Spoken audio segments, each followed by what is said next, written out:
All right, hello. Give me one moment. Hello. Why, hello. Hello, everybody, and welcome to the SHYRK stream. It's me, it's Gage, aka Acid Shark, and I am joined again, at long last, once more, by good friend of the stream, Molly. Yay! No more plague, no more illnesses, no more darkness upon my house. Yeah, let's talk about that. So, what's been going on? Because I literally the most unlucky Wednesdays, like 4 or 5 weeks in a row. I know. I had those headaches, like in succession, each Wednesday that we were going to stream. And then, let's see, I was busy the one after that. And then I got sick. Yeah. And yeah, got the RSV. And I mean, thankfully, it wasn't like a full 2 weeks, but like, I definitely couldn't talk last Wednesday. God. Yeah, I know. Like, every week between like the last time we did Hellboy with Wyrd and now, for a while I was like going in and asking like, hey, how you feeling? Do you think you're going to be able to do it today? And then I remember last week, I was following your progress because you were, of course, posting about how you were feeling, like going to the doctor and stuff like that. And I remember that Wednesday coming around, just like seeing all the posts about like how you couldn't like talk or anything like that. I'm just like, I probably don't need to ask her this week. This seems pretty definitive. I'll just go ahead and play The Hobbit. Yeah, otherwise it would have been a lot of this. And like me trying to whisper into the microphone. Right, yeah. Awful. Terrible. But don't get sick. It's great to have you back, though. Yay! And then today we have to make the decision. Is this game going on the chopping block? Yes. So, Molly and I were discussing this before the stream. So essentially what we're looking at today, and I think I've talked about this previously on the stream as well, but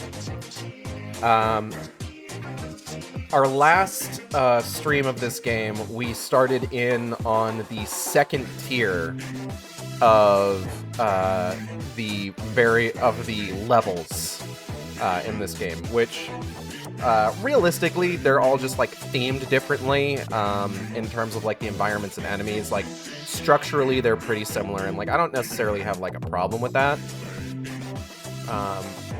But obviously, like, you know, that can get repetitive, and what doesn't help that is when things get so difficult that I feel like I'm not making any significant progress in attempting to get through these levels, only to then be, you know, overwhelmed and kicked right back to the start.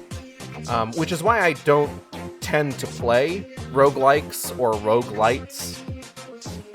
It's not a gameplay loop that I am particularly fond of.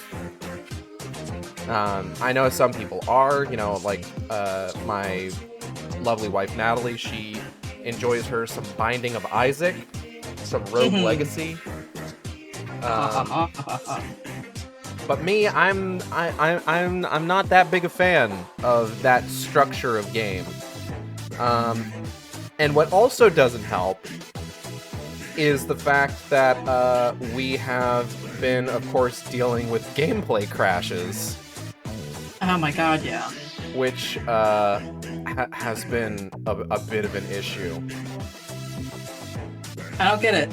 Like, why is this happening? It's never usually... I guess the Switch just can't handle so much Helgeman boy. He's just too big. Because I do have the Switch version. I mean, perhaps we should have waited until the Switch number 2. Maybe. But then I feel like if we had waited until then, I feel like I wouldn't be able to properly represent the experience of playing this game on its original hardware, you know? Yes. Like, I think that's important. So, yeah. I don't know how this is gonna go. I don't know if this is gonna be something where we're going to be able to get through, like, an entire, like, 2.5 to 3 hour stream, just focusing on trying to progress in Hellboy Web of Wyrd. Or if there's going to be a point where, like, in the middle of that, I just get frustrated and say, fuck it, I don't want to play this game anymore. In which case, we might just pivot to Shadow of Mordor. Which is fine by me, because the important thing, and I'm poking my finger at my desk right now in emphasis, is that we're here to have fun. And not just to produce content. Right, and you know what's not fun is not having fun. Yes. I don't think anybody will, well, okay, it can be fun to watch people not have fun sometimes, to be fair. Yeah, why do you think DSP has so many fans? Oh no! Listen. Pulling out the DSP reference. Listen. My boyfriend decided to actually show me, because I never looked into why DSP was just like a notorious name. I just knew, like, oh, that's the guy who yerked off on stream. Did you I didn't know that people were like, like watching him because he's horrible at playing games. Did you watch the compilation of, like, the Metal Gear games? No. Oh, those are classics. Oh dear God! Some I mean, of the humor in them, not like DSP's humor, I don't think has aged well in any circumstance. His own personal humor, but the humor of those videos also hasn't aged well in a lot of circumstances, because those are videos from like over 10 years ago. Yeah. But, like, God, I remember watching those videos and just losing my fucking mind. Because it's just like, here's the thing. I have beaten exactly one Metal Gear game in my entire life. It was just Metal Gear Solid 2. Excellent game. Best one. Excellent game. Fantastic experience. Highly recommend it. But, like, even then, it's like...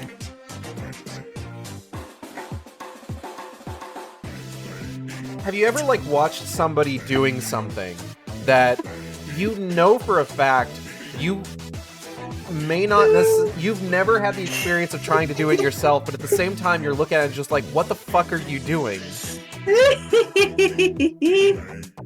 Like, it's a different experience from, say, like, back in the day watching Game Grumps try to play Sonic 06, a game I had at that point played from beginning to completion like 3 times.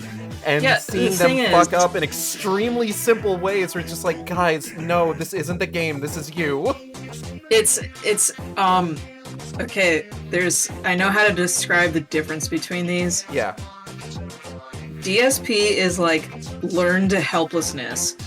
Aaron Game Grumps is just like deliberate, like not paying attention. Which ends up funny because he's not doing it on purpose. But oh my God, I had no idea. Like, DSP's whole shtick was like, I'm having such a bad time. Feel bad for me. God, I remember. So, all right, you know God of War Ragnarok, right? Yeah, the raggy rock. Yeah, God of War Ragnarok had a bunch of criticism when it came out about how extremely annoying the partner characters were in, like, hand-holding. Like, not, like, starting a puzzle, not even being, like, 30 seconds into it when suddenly they are just, like, yammering on, giving you hints, telling you the solutions and shit like that.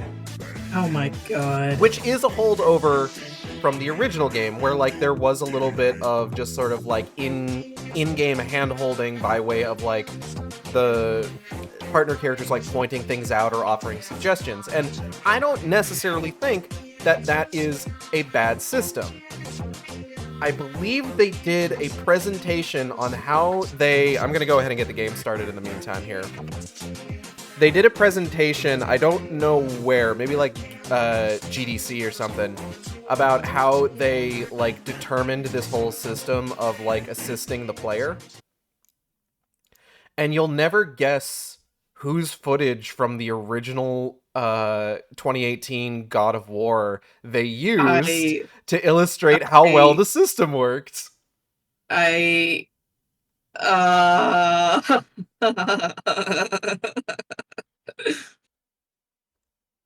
gonna give you a hint. It rhymes with Parkside Dill. It rhymes with PSP. You can play Nut outside.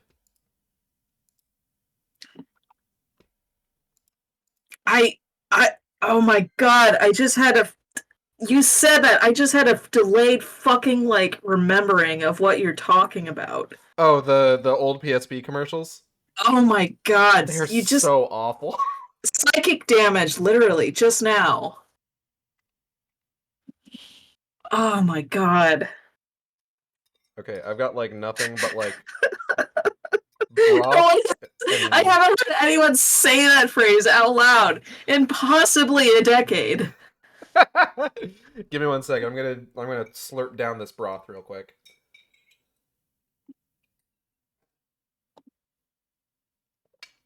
Chat, I'm eating noodles. And there's broth. Oh yes, the bone broth.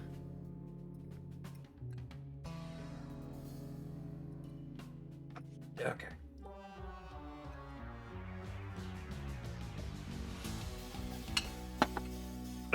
Alright. Try not to, like, tilt my head so far back that it just, like, dribbles out the side of my mouth like I'm a goddamn infant. Okay. Let me get this out of the way. Alright. So, Hellboy, Web of Wyrd. Hellboy, Web of Wyrd. Remember this game? Vaguely. I vaguely remember this game. Once in our past, I think we played it. Feel old yet? Hellboy Web of Wyrd came out 40 years ago. Oh. When did I turn 40?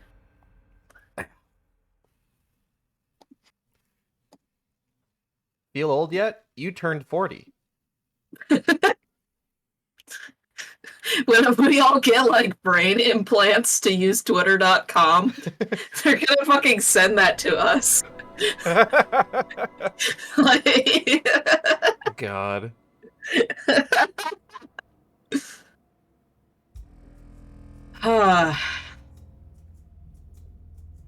Hellboy's not very old in this game.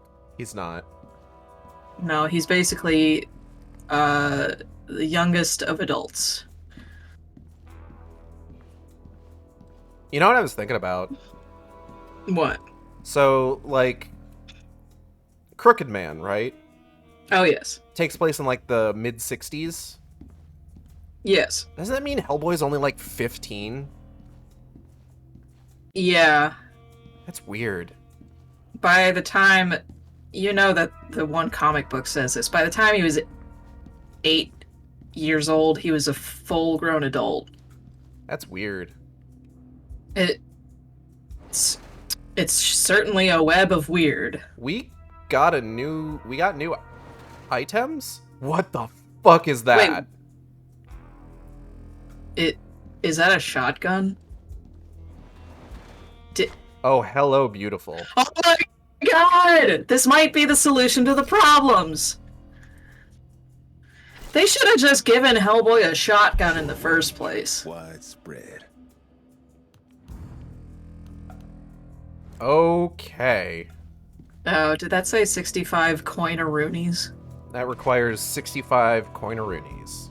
Creates a protective barrier that negates the next incoming light attack. I don't know yet. I don't know.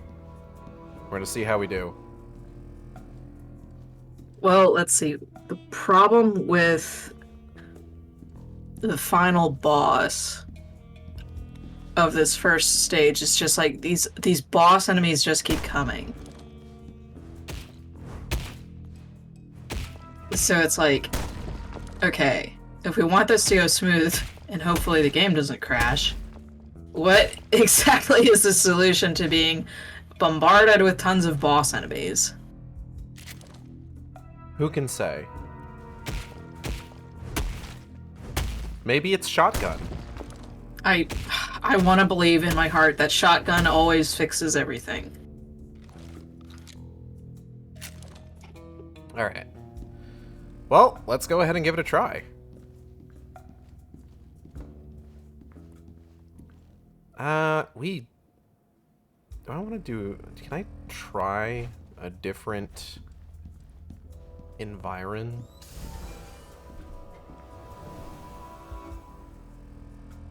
Let's do Funny Woods. Let's see how far we get this time. Oh my god, even he knows.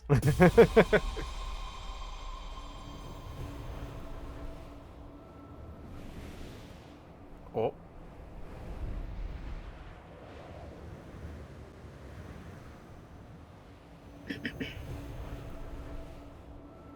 Okay, there we go.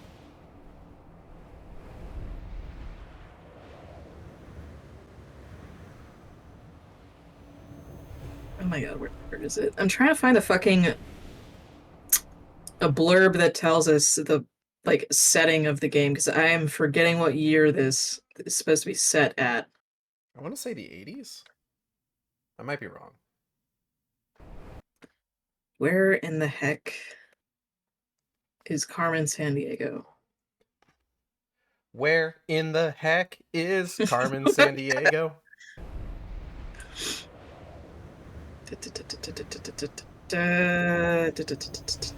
Oh my god. Jesus fucking Christ, where's Carmen Sandiego?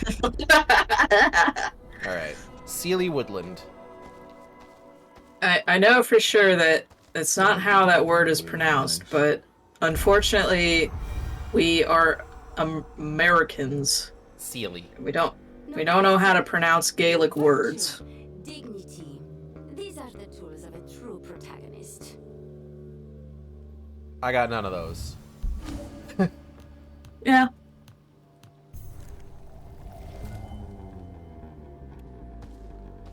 I know how to pronounce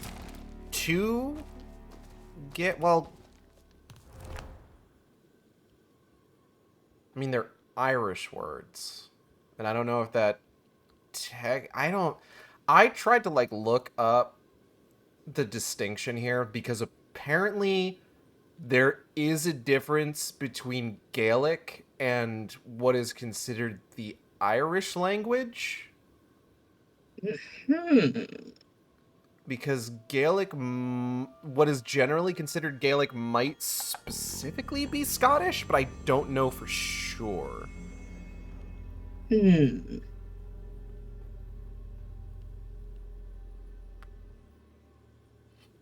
Branch of Celtic languages that includes Irish, Manx, and Scottish Gaelic. Okay. So I know how to pronounce a couple words in Irish Gaelic. And they are specifically the words that I use to name my character in Final Fantasy XIV. Yeah, I just remember from doing fan writings of Hellboy things involving OCs and whatnot, and well, one of the main mythologies that's involved in Hellboy stuff is from Mike Mignola reading so much British and Irish folktales, and then the Sealy and Unsealy courts are pivotal to the overarching plot of comic book Hellboy. Because in the first couple of volumes, when the scene transitions over to the fairies, or the little guy with the tail and the cap, he's part of the Unsealy court or something, and they're talking to Rasputin and stuff. The most that I know about any of that is Dimension 20 had that one season. God, what was it called? Natalie really liked it. but it was all about like Fae stuff.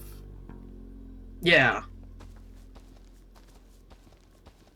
But that was also like a D&D game, so not probably not going to be necessarily representative of how those things actually worked, you know, in real life, because it's all real, of course.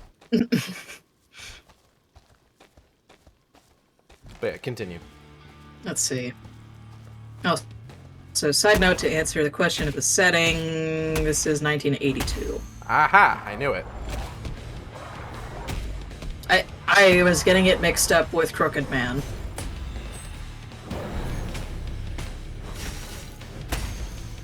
So it's just like, it's not like Mike Mignola is a guy who had a specific idea in mind for how, like, demon biology works in this universe, but Missed the opportunity. demon, yeah, kinda. If he was a guy who thought about such things, which I don't think he is. I honestly, I respect that.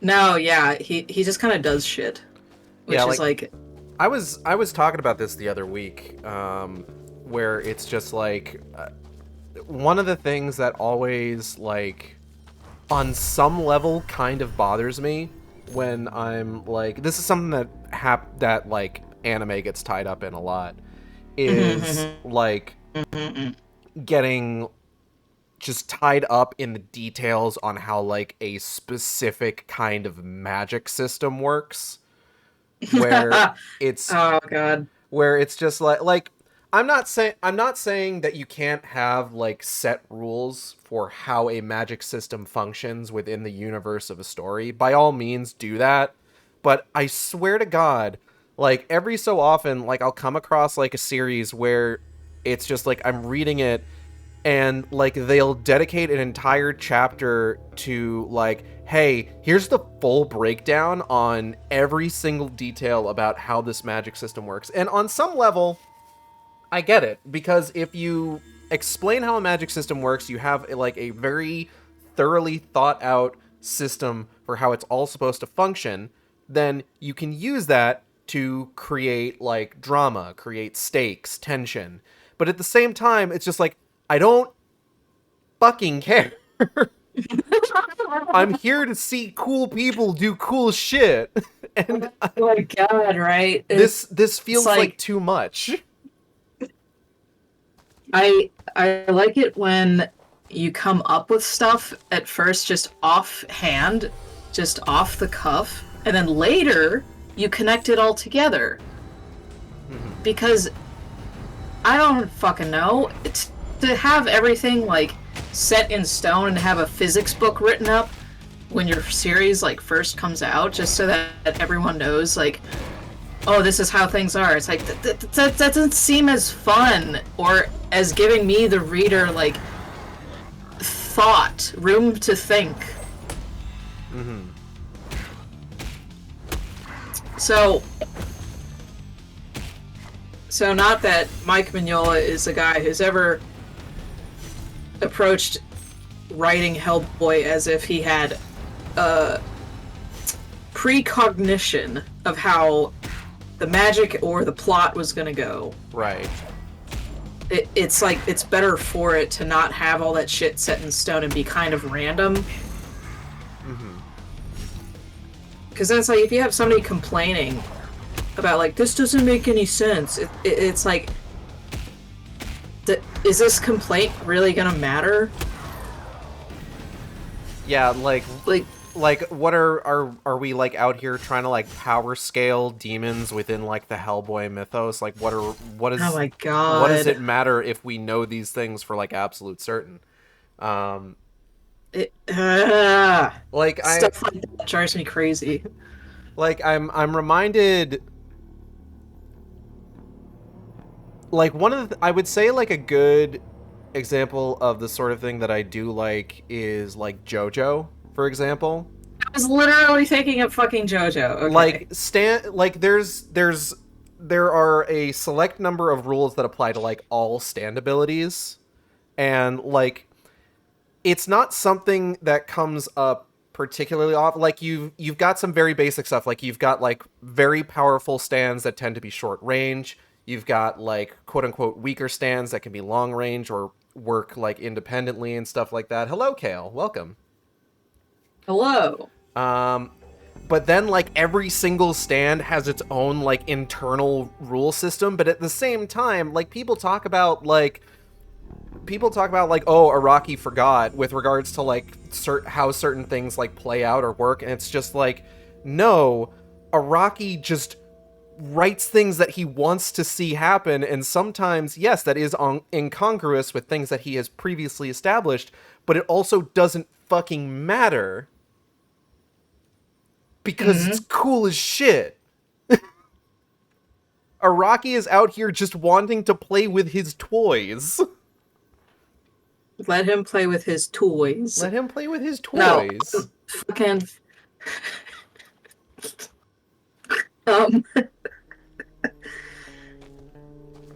Nowadays we have like hordes and hordes of people. Well, we have the ability to hear the complaint of hordes and hordes of people online. Right. Not just segregated to online forums that no one else checks. But we have hordes and hordes of people like bitching and moaning about plots of things and stuff like this. And it's like, these complaints will never get so massive that it will actually change the piece of media. It's funny so you mention that. That is why we don't have, like, people who create things and then they're constantly referencing back to make sure that everything is consistent. Because ultimately, they're not gonna fucking care about that consistency. They just want to, like, create the thing, or they're probably creating as they go, not knowing if it gets a continuation or not, due to, like, not knowing if something is getting a new season, or a new chapter, or being renewed, or something like that. Right. So it's not like you can write shit, like, it's gonna go on reliably. That's why there's no rule books. Yeah. Like, okay, so couple things with regards to that. Kale, I believe what you're referring to is something that was recently discussed with like studios creating like fan panels to like determine like what people want to see, which sounds like a terrible idea, quite frankly. What? But Kale, thank you for the watch streak. Hell yeah. So it's funny. I didn't even know that was a thing. It's funny you mention like forums nobody checks and people like complaining and affecting like the piece of media they're watching. So, Lord of the Rings. Oh god. So the Peter Jackson Lord of the Rings trilogy actually benefited greatly from having a presence in online fan communities. But this did have a certain effect around the time that they were filming Two Towers. So, okay. The big climactic battle scene in Two Towers is the Battle of Helm's Deep. By the way, War of the Rohirrim comes out this week. Go check it out. I'm excited to see it. But it's the Battle of Helm's Deep. Now, something that the movie does that is not in the books is that there is a contingent of elves that shows up at Helm's Deep to assist the men in their battle against Saruman's forces, right? Mm-hmm. Didn't happen in the books. Initially, Arwen was supposed to also be at the Battle of Helm's Deep. But when footage of Liv Tyler at Helm's Deep made its way online, fans were furious. Oh boy. Okay, so you're saying that got big enough to actually like cause waves? Yes. And I mean, there to some degree I get it, because the Lord of the Rings trilogy, no one had ever done anything like the Lord of the Rings trilogy before. Like, this was like filming the majority of those movies like all at the same time. Not completely all at the same time. They did do reshoots later. But like something like that, and then like just banking on how everything will be fine, was never done. Never ever done in the history of forever. It's kind of insane that they did it and it managed to be as good as it was. Ooh. But realistically speaking, listening to fans in that situation with regards to like how they reacted to that might have been a good call, because just like, can you like imagine like if for one reason or another like that fell apart as a result of like this one creative decision? Now that being said, this does result in it being super weird that Arwen is incredibly active in the plot of the trilogy really early on when they have her rescue Frodo from the ring wraiths rather than like what actually happens in the book, which I think is Legolas, if the Bakshi movie is to be believed. Only for her to then just completely take a back seat. Oh, was it a random elf? Okay, so then Bakshi just... Okay, it was a random elf in the books. Only for them to completely take a just back seat for the rest of that trilogy, only existing to essentially be a motivation for Aragorn. Was it Glorfindel? Holy shit. Glorfindel? Motherfucker named Glorfindel. That's great. That's the dumbest thing I've ever heard. Motherfucker named Glorf. This motherfucker named Glorf. I said that out loud as soon as Caitlin says it. But yeah, so it does end up making it super weird that just like, oh yeah, we worked Arwen into this early scene in Fellowship of the Ring, and then she just never does anything cool ever again for the rest of the series. Which I never would have thought about, despite having seen LOTR trilogy multiple times. I genuinely thought about that on my last rewatch. Arwen showing up at Helm's Deep would actually fuck hard. You're right. They didn't do it, though. And quite honestly, at the time, it was probably a good decision. Given what they were doing. It was... So... I learned all this watching a... I follow this YouTube channel, Mr. Sunday Movies. It's like this Australian... It's this pair of Australian commentators. They talk about, like, movies, nerd shit, video games. They're going through the theatrical editions of Lord of the Rings right now on a series that they've got.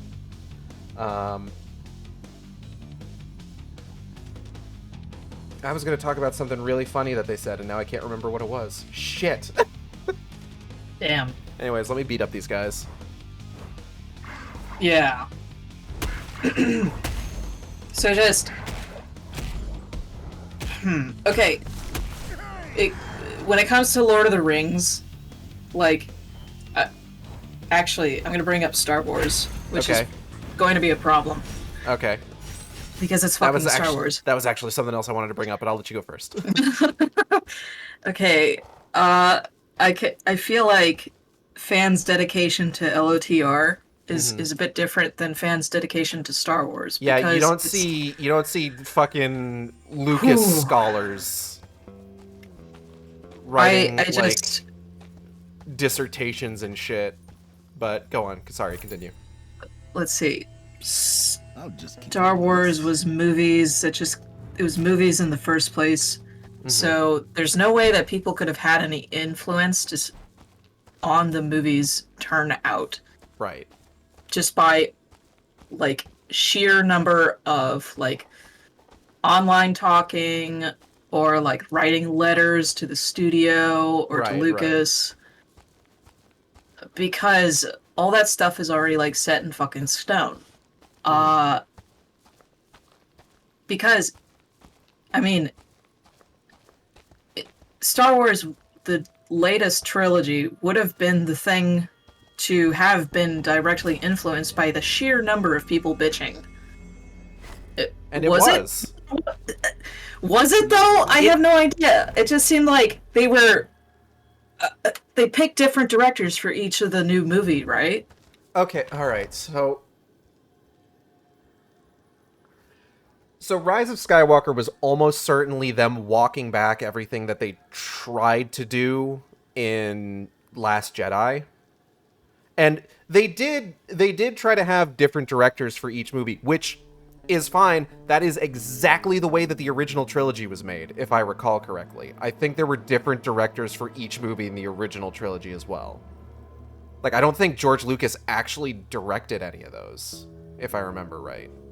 Wasn't it some guy who's like been dead for a while? Maybe. Star Wars A New Hope. Hold on. Okay, George Lucas directed A New Hope.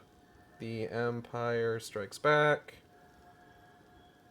Irvin Kershner directed Empire Strikes Back. And Return of the Jedi was Richard Marquand. So, Okay. all different people. Like, the only Star Wars trilogy that had the same director for all three movies was the prequel trilogy, because that was all George Lucas. And we all know how that turned out. Yeah, I know that there's Oh my there's God. a lot of trying to like rewrite history on like whether or not the prequel movies were good. I have a lot of nostalgia for the prequel movies. They suck. They're not good movies.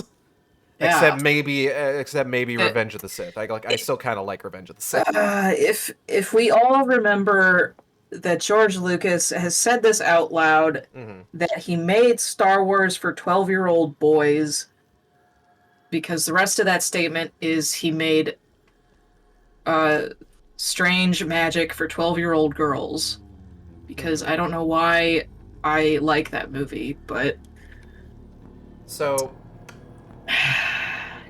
here's how the sequel trilogy was supposed to play out. The first movie was directed by J.J. Abrams, which, quite honestly, perfectly fine. I still like Force Awakens. I think having a movie that basically like retreads the same story beats as A New Hope for a sequel trilogy made like 10 years after the last movie came out, and like like almost 40 years after like the first film was actually released, that's totally fine.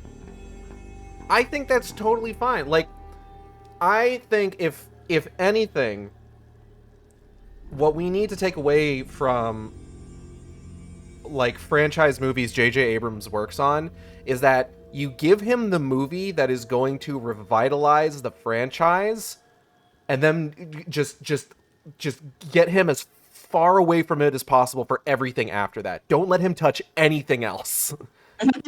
Because you know what happens when you do that? You get Mission Impossible. You get the fucking Mission Impossible series. Yeah.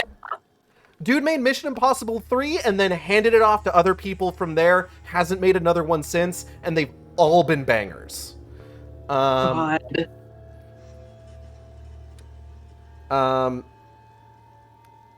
But if you do let him make a sequel after making the one that revitalizes the IP, not only do you get Rise of Skywalker, but you also get Star Trek Into Darkness.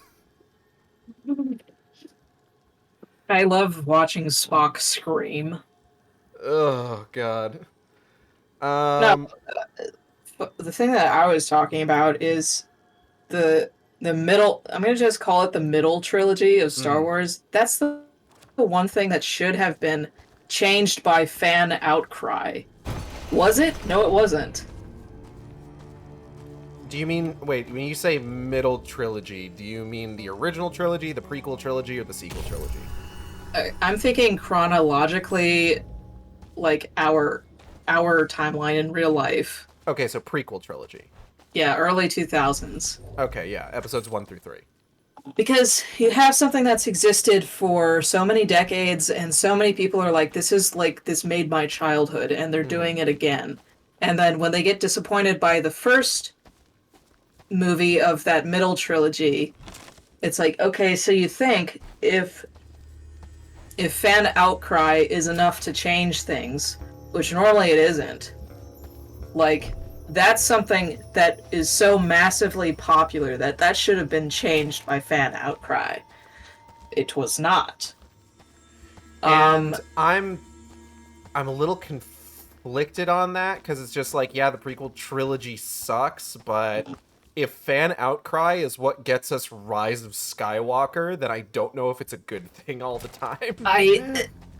Well, that's what I wonder now with the newest trilogy is, did they take fan opinion and, like, modify the scripts based on that, or just go through the normal movie process of, like, script change after script change? I don't know. There was definitely, like, some fan outcry, like, associated with it, like, without a doubt. But also, like, there's also, the thing to also consider is that a lot of the decisions that they make is just that they want to do the thing that's going to make them the most money. It's not about respect for the legacy or respect for the story or respect for the IP. It's about wanting to make money. Which I guess is the major difference between... The only reason I bring up Star Wars is just to compare two really massive franchises that have been around for a long time. Well, that's like, I guess, the major difference between how people perceive Lord of the Rings and how people perceive Star Wars. Is like, oh, Star Wars the movies actually got changed by fan outcry. Star Wars has fans, Lord of the Rings has scholars. I mean, Tolkien scholars is like a real thing, to be fair. There are people who that's their job. That's their title, and I think that's cool as hell. Personally, I think that's cool as hell.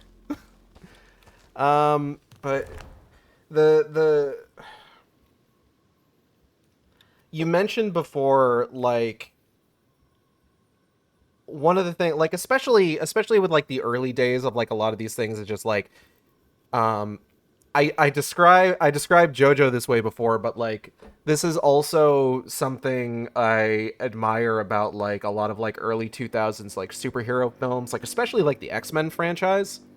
It's just, a lot of times, it felt like someone new walking up to the toy chest and playing their own story with the action figures, you know? Just playing with their toys. And I kind of like that. Like, if I'm referring to the X-Men series specifically, I kind of like that about it, where it's just like, not all of them are going to be good. You know, you've got, like, the really good ones, you've got the really bad ones, but, like, even then, like, a lot of times, like, they're interesting. But they also contradict each other constantly.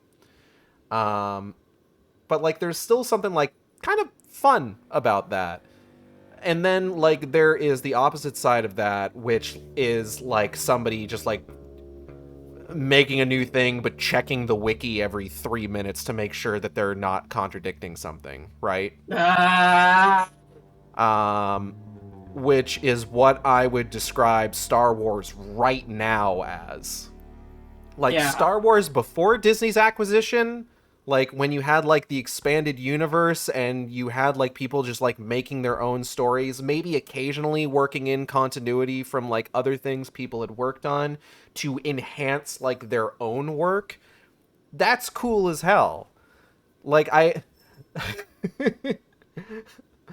the way that I like to think about this is the Chad Starkiller versus the Virgin Cal Kestis, where it's just like, I have more fun playing The Force Unleashed than I do playing Jedi Fallen Order. God. Because with The Force Unleashed, it's just having fun with the toys at its disposal. Whereas Jedi Fallen Order, I thought you meant Starkiller from Starkiller from Force Unleashed. That Starkiller. Not like Starkiller Base from fucking Force Awakens. But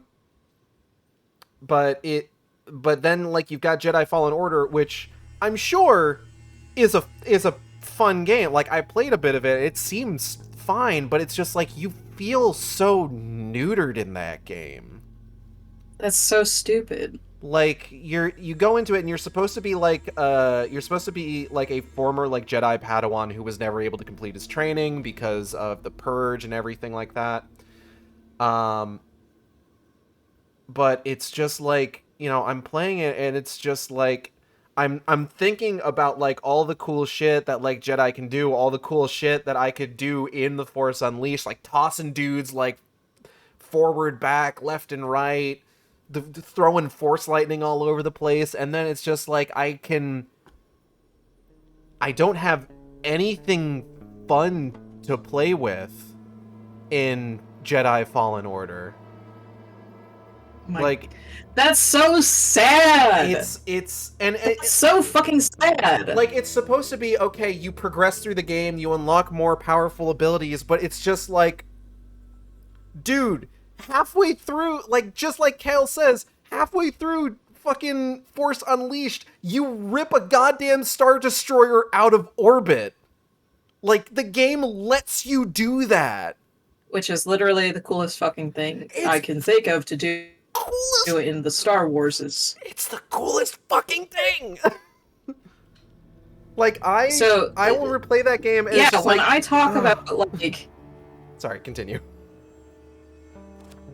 Yeah, when I talk about, like, not having these rule books ahead of time and just, like, going and doing things, it like, you're literally saying, I feel neutered in this new game.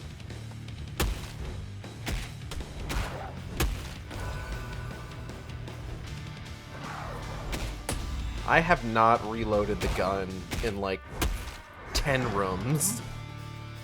I should probably do that so I can use the gun if I need to. This is so you can get shotgun. Ow.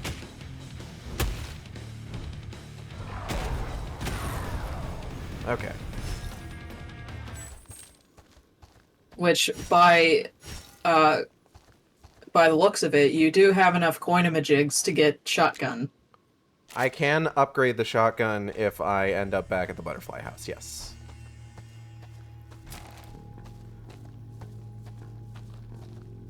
But yeah, it's just like, it's the thing where it's just like, I have nothing but respect for Rian Johnson and like what he tried to do with The Last Jedi.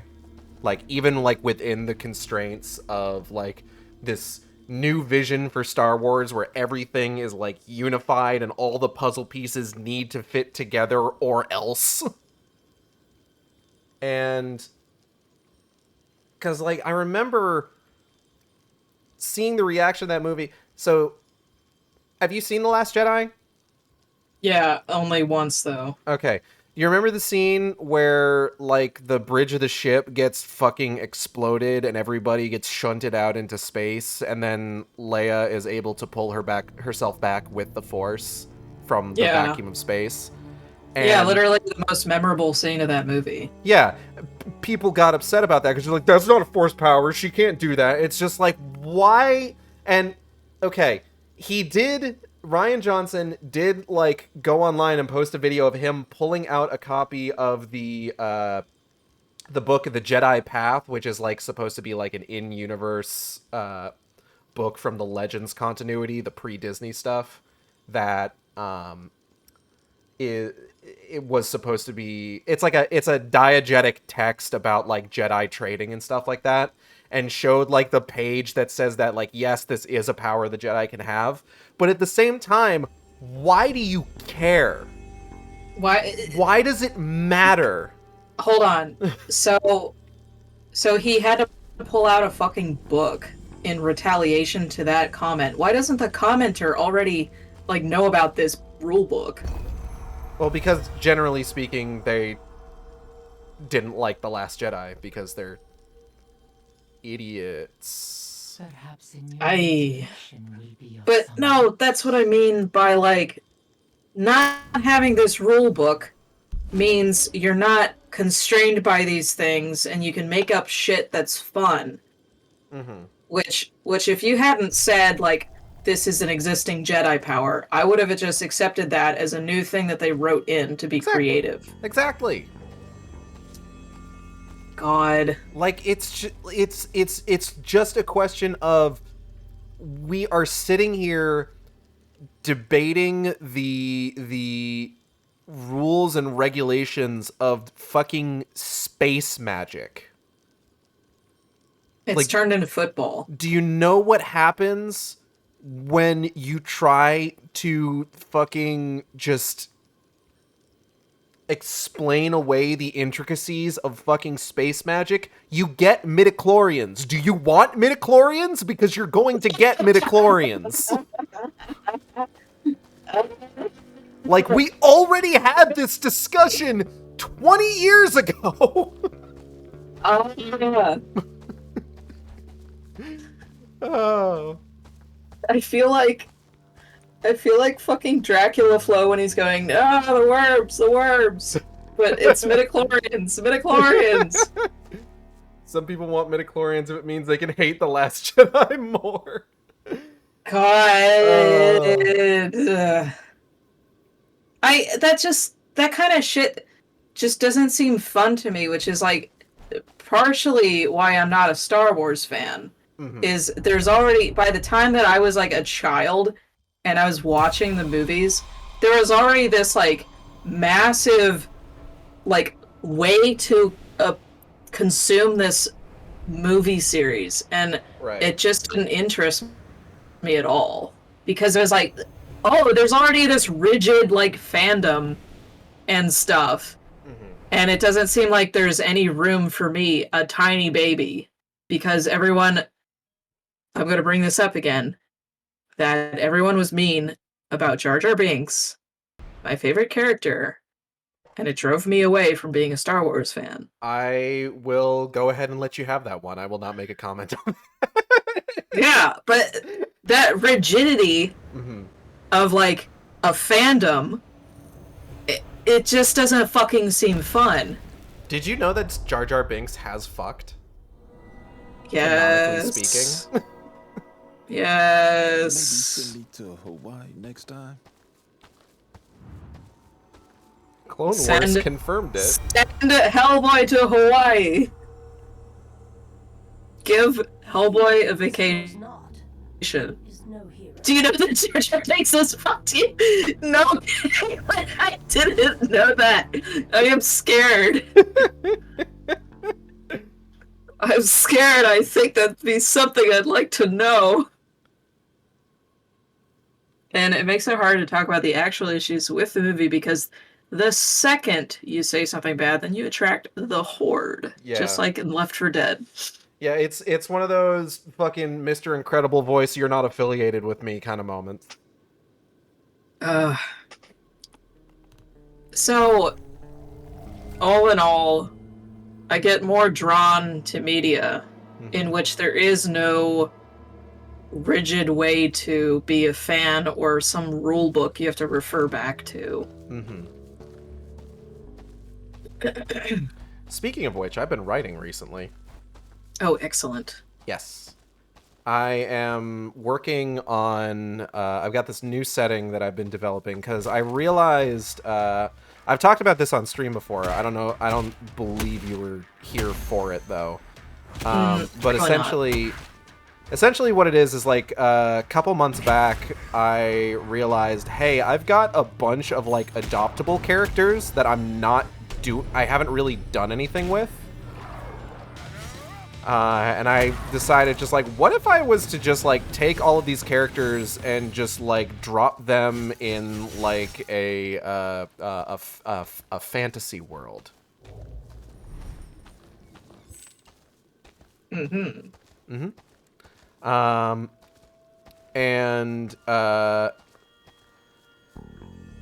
like, so my aim for this, the way that I have described it to people, because like I'm trying to sort of like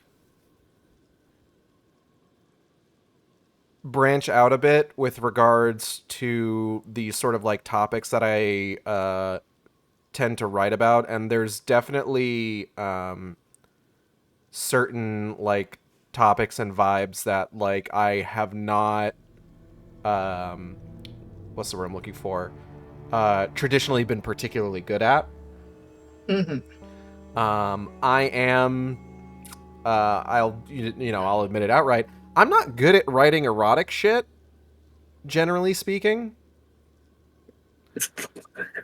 Good chat. Misa in your walls. Misa loves shape of you his. God. Hate that when I'm trying to talk about this. Goldie. Oh my god, Goldie. Thank you, Goldie. Good to see you. Welcome. glad you could pop in. Okay. Christ almighty. You're not good. You said you're not good at writing erotica. I'm not good at writing erotica, generally speaking. Not as good as Goldie is. I think you just need to channel. You just need to channel your inner Jar Jar. Clearly.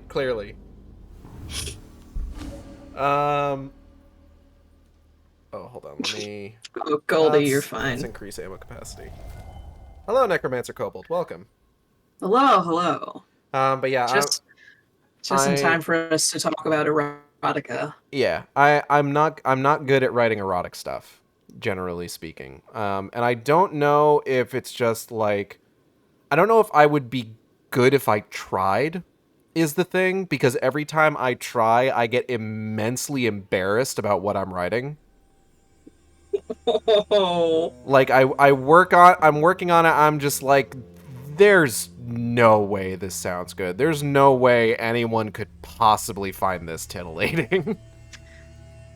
You just have to get a second pair of eyes on your thing and then edit accordingly. Mm-hmm. But yeah, I'm not good at writing sex, but you know what I am good at writing? Is violence. Yay! Well, I mean, you could just like take the skeleton of how your approach to violence writing is and just apply that to writing erotica. So the story that I'm working on right now, I like to describe it as a story about sex and violence. Yeah. Goldie. Yeah, Gage took the skeleton, alright. So, I talked about this on one of my Darksider streams. One of the things that, in order to facilitate the violent side of this a little bit better, one of the things I wanted to focus on is like healing magic stuff. Right? Mm-hmm. And essentially just have it like be, how absolutely fucked up can a person get and still be brought back? And what I ended up kind of landing on with regards to this is a system in which, and I didn't want it to be too stringent, because then I can't have fun with it. And what I ended up sort of landing on with regards to that is this idea that in universe, there needs to be one of two pieces of you left over and intact enough for you to be brought back from just about anything. You need to have either the brain or the heart. Mm-hmm. If you got one of those, you can be brought back just fine. You might, for one way or another, you might require a bit of recovery time, but otherwise, like, you can be reconstituted and then you're good to go. Those vignettes were cool.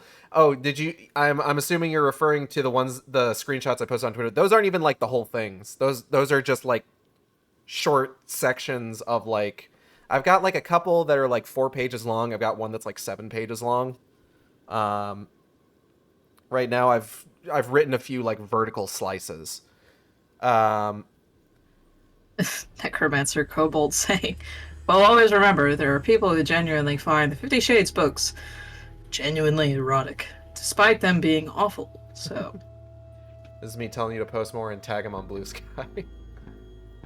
I don't know if I'm quite there yet with regards to, like, being okay with posting those, but someday, perhaps. But, like, I have been having a bit of fun with it where I've got the first, like... There's a larger work that I'm also working on right now. That is going to be sort of like the greater narrative that I have in mind for this setting. But, like, just as an example, like, the first, like, vertical slice that I wrote for this setting involved, to give just like a brief breakdown of what happens in it. The healer of the group gives the I structured it like a dungeoning party from FF14. So you've got a tank, 2 DPS, and a healer. Healer of the group hits the tank with a spell to boost her adrenaline. Overdoes it a little bit, and in the middle of the battle that they're in, the tank's heart explodes. Yippee! And now I know that I mentioned that just, like, if you have, like, the brain or the heart left over, you can be reconstituted and get right back up and be good to go. But that still takes a bit because, like, musculature and, like, the various systems of the body, they're still complicated to put back together. So a heart is not exactly something easy to put together when you're in the middle of a fight. No. So the way that vertical slice concludes is that rather than reconstitute the tank's heart, the healer basically connects, like, their arteries and veins all together in their chest and spends the rest of the fight manually pumping the tank's blood through their body with their magic. And is just like, yeah, if I stop focusing for even a second, you're gonna drop dead. We need to get you back to town. Oof. Oof. So, of course, one of the DPS, being immensely curious what would happen, knocks her scepter out of her hand. Yeah. And, as expected, tank falls over dead. But she'll be fine. Now, how can we make this erotic?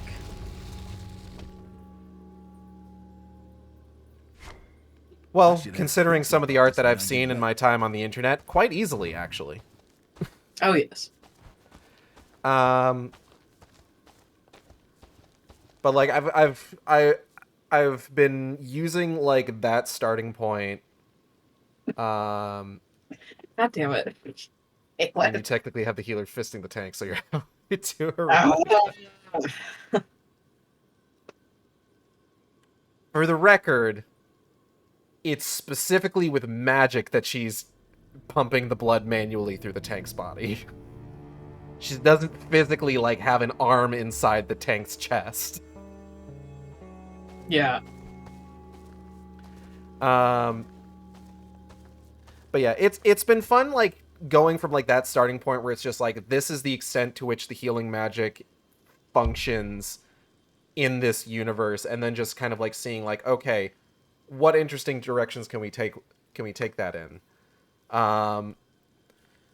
There's one, and this is one that I actually talked about on that Darksiders stream. There's one that I've written that focuses on, like, okay, if you can bring somebody back from a heart, but you can also recreate a heart if you have somebody's brain, what's stopping you from creating, like, a backup heart for somebody in the event that they just get absolutely decimated to the point that there's nothing left, that you can then use that backup heart to reconstitute their body? Infinite heart hack. Basically, yes.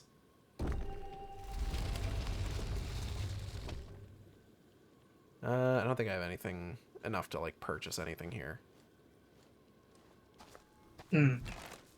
Not enough dosh. Not enough, unfortunately.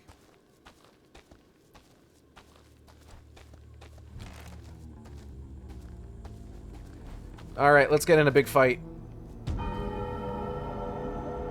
feel like that's begging for a Star Trek-like clone plot. I did think about that briefly, but determined that that's probably not how that would work.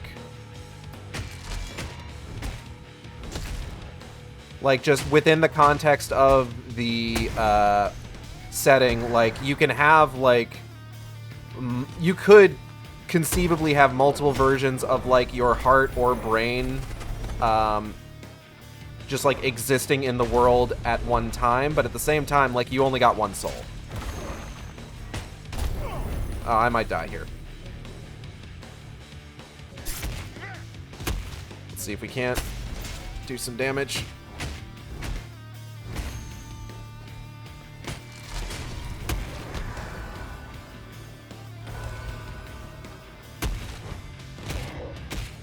Take this guy out at least. Okay, and now focus on this guy. Hello, sir.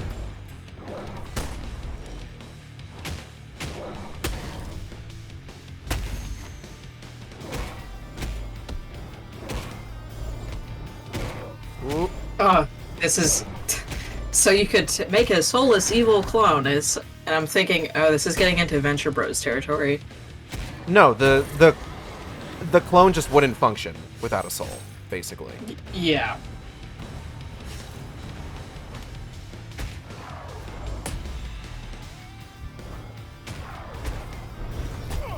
Ow.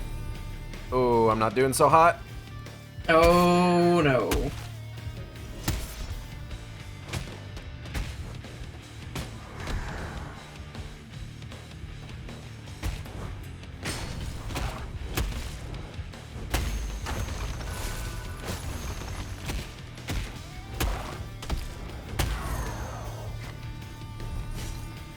Okay, weird rabbit.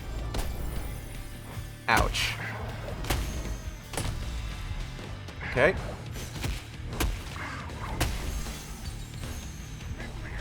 And I think we're done. That battle, at least. Oh, no. Oh, God. Okay. We got more. Oh, boy. Alright, let's see if we can't...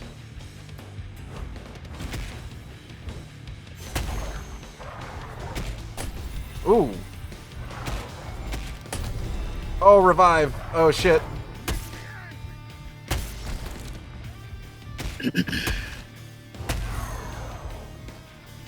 Okay. Whoop.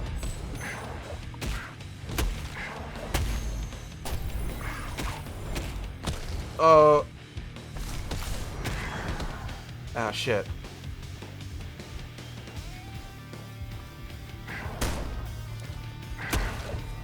Oh, okay. We're done. Jesus Christ. Yeah, give me whatever this is. Yeah. Also, you need health. Health. Shall we alter the stakes or the rhythm of the day? I don't know, man. One of those, I guess. By the way, I'm not trying to be facetious, I'm just generally curious. Does your world have extra-dimensional entities? Yes. I haven't quite worked out exactly how that all kind of functions, but sort of.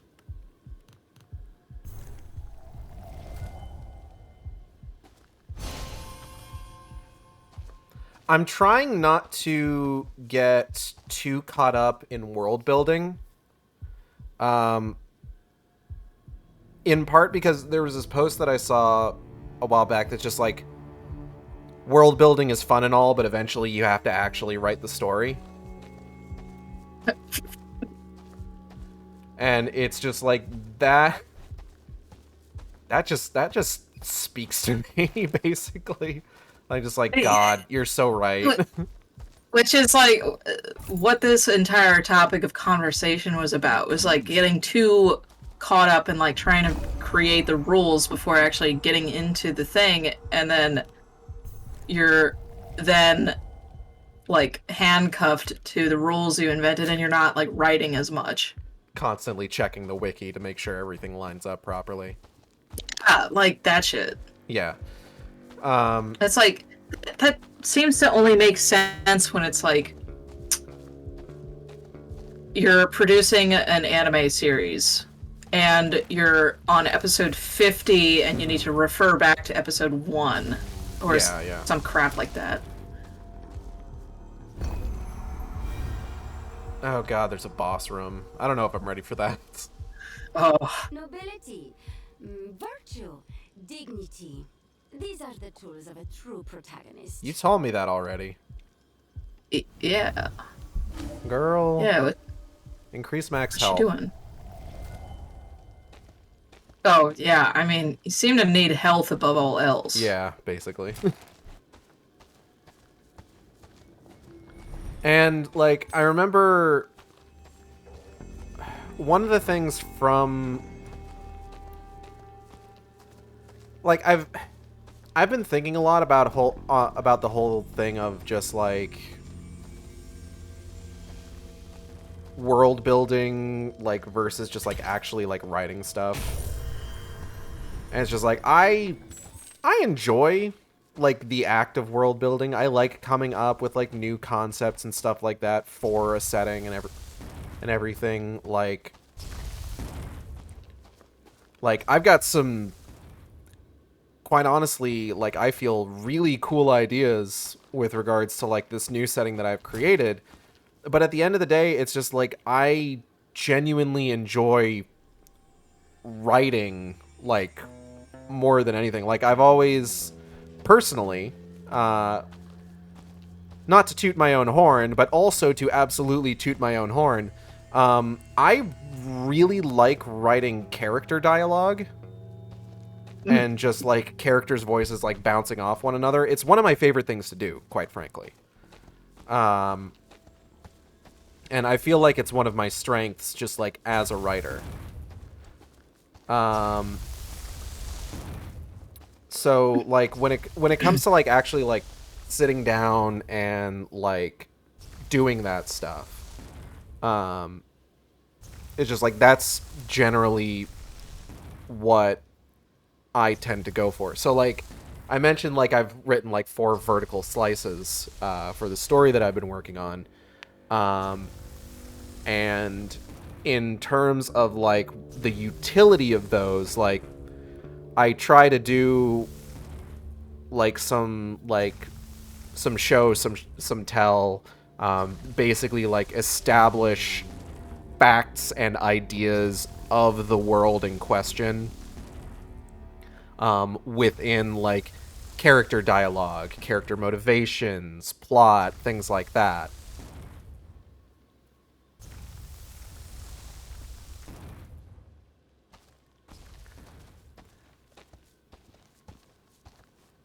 It's just like, okay, how can we introduce this absolutely fucking bonkers concept that I came up with for this setting? Oh, let me have this scene where, like, these 2 characters are watching a sunset, and as the sun reaches the horizon, a massive cloud of steam starts rising into the air because the sun is literally setting into the ocean.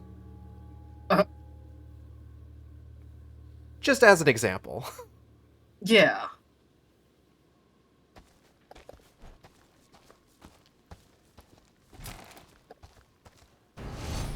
Alright, boss time.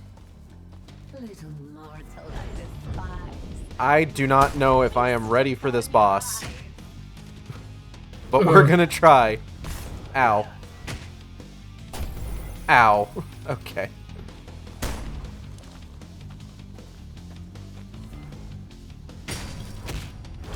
Whoop. Alright.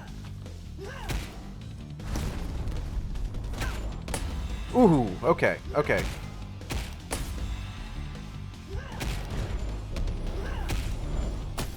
Ah, shit. Oh, no.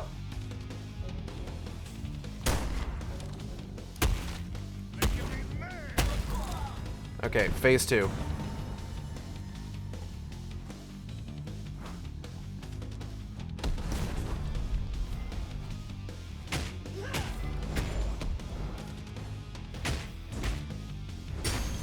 Okay.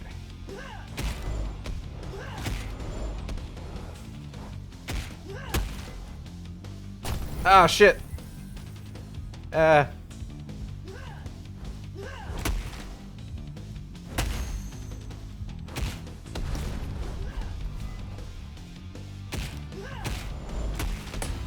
Alright.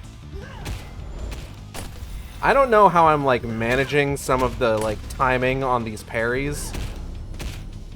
But I'm also noticing that I'm still taking damage when I'm doing them. Okay. Boss down. Ugh. We did it. It's rough. It's very rough. It's a little woof. It's a whittle woof. Just a whittle bit. Just a little woof, like, oh, whoa, whoa, whoa. I don't know how I'm doing this. I thought you were good at video games. Yeah, it's kind of like Ultra Instinct Goku, though. My body is just doing it on instinct. I'm pretty sure that's how Ultra Instinct Goku works. I haven't really watched a whole lot of Dragon Ball Super. I've pretty much just seen the Broly movie and Superhero. I don't know anything about that. The movies tend to be pretty good. I've only been watching Team 4 Star with my boyfriend, which is basically my first and only. I thought I just heard my cat throwing up. Oh, fun. Fucking. My only indoctrination with Dragon Ball is relating to that. I guess Because I don't know a goddamn thing about the Dragon Balls. Corrupted Woodland. So we haven't seen this yet. No. Because previously when we had done like the second tier of these what am I trying to say? Generally when we've done the second tier of these environments, it has been just like the first level. Mm-hmm. So this is our first time doing the second tier for this particular setting, but we are still dying currently. So hopefully we can do something about that soon.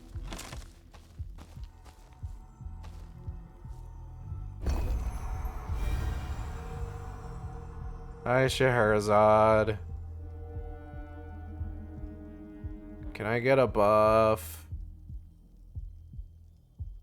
Do not give up. Your story is not yet at an end. That remains to be seen. I might give up after this stream. It's like, Sherazade, I appreciate the enthusiasm, but... I'm running on empty here.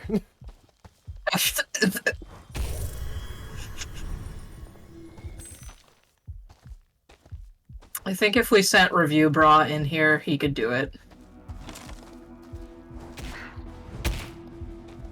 Oh. Ow. Thank you, Kaylin. Yeah, I mean, had I not gotten sick, I would have been by the stream a couple weeks ago. But oh boy.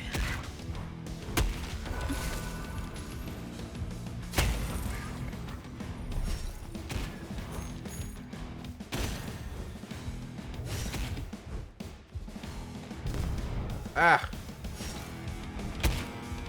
Fucking Nazis.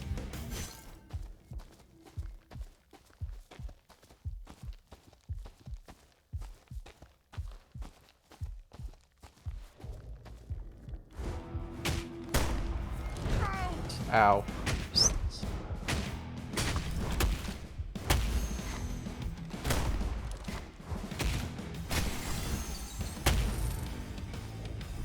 Okay. Nazis defeated. As they are often wont to be.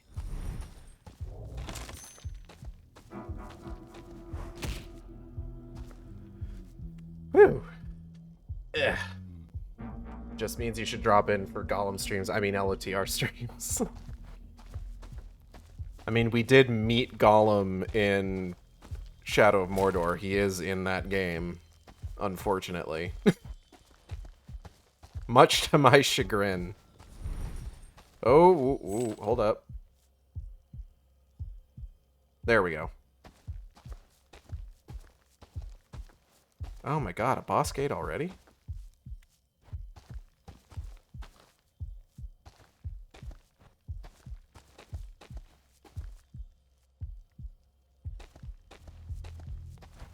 Not 100% certain about accepting any sort of challenges without, like, finding some method of, like, restoring health first. About this. Yeah. I don't want to be here. Fuck this place. I don't think Hellboy does either. Does he ever want to be anywhere? Oh, they're following me. Oh my god. You already aggroed them just by existing.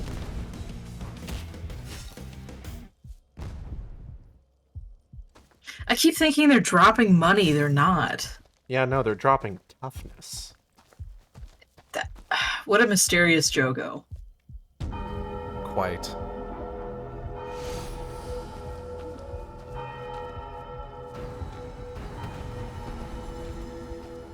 Alright. Let's make a mistake. And get messy. Ow.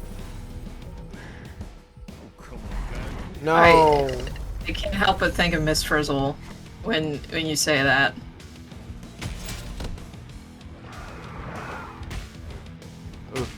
Ugh. Oh god.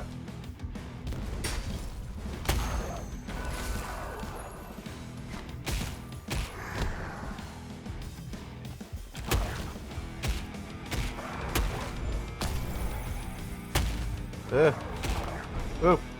Ah, shit.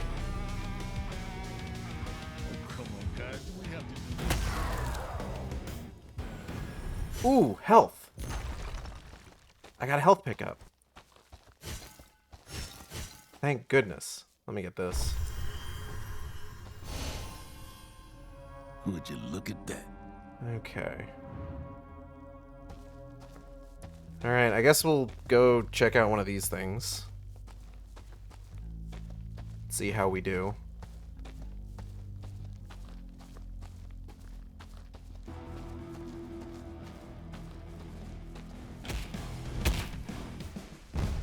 Although traditionally, coming into one of these has always been a mistake. Unfortunately.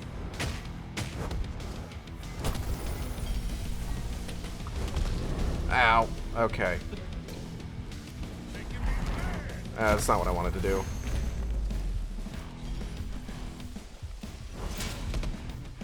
It's actually really dumb of the Nazi scientists to be like, oh, I'm gonna make a giant soldier. And it's like, you idiot, now you have to make like extra sized masks and helmets.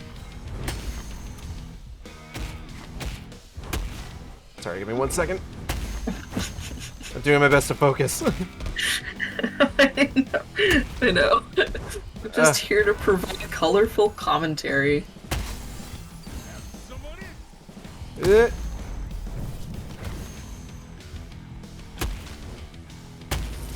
Okay.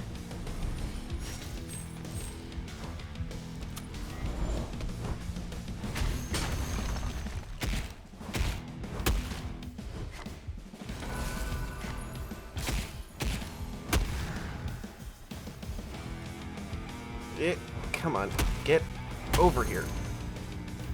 Okay. Ow. bitch. All right. Okay.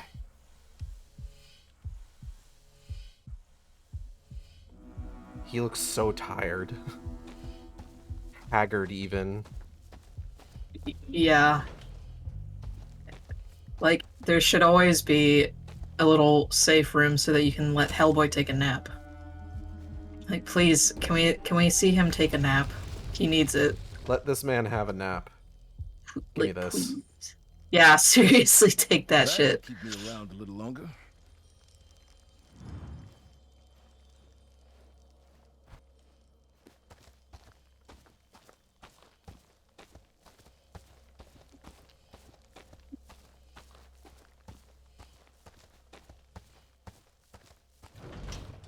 So I've been trying to read books.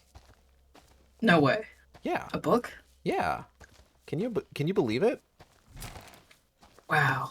Absolutely A buck book. wild. Books. Yeah, you know what I did recently? I reserved something from the local library, went to go pick up my reserve, and I realized, oh, reserving it doesn't automatically check it out. So you know what I did is I walked out of the damn library with the book. Oh. So at some point I have to take it back. And just be like, hey, I should probably let you guys know I have this, huh? Oh my God.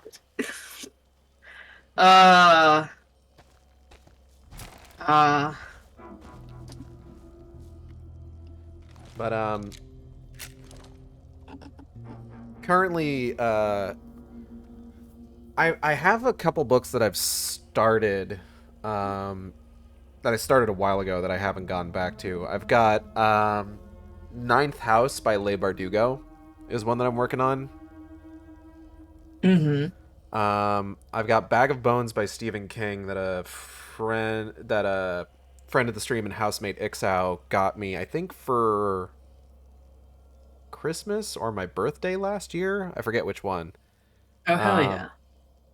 But got it for me because he'd heard that it was very Alan Wake-like in terms of its plot. And I'm just like, that interests me. But another thing that I've been working on recently is I've picked up a few Halo novels that have come out just like in the last, like, God, 7 years. Recent Halo novels. Oh, there's a bunch of them.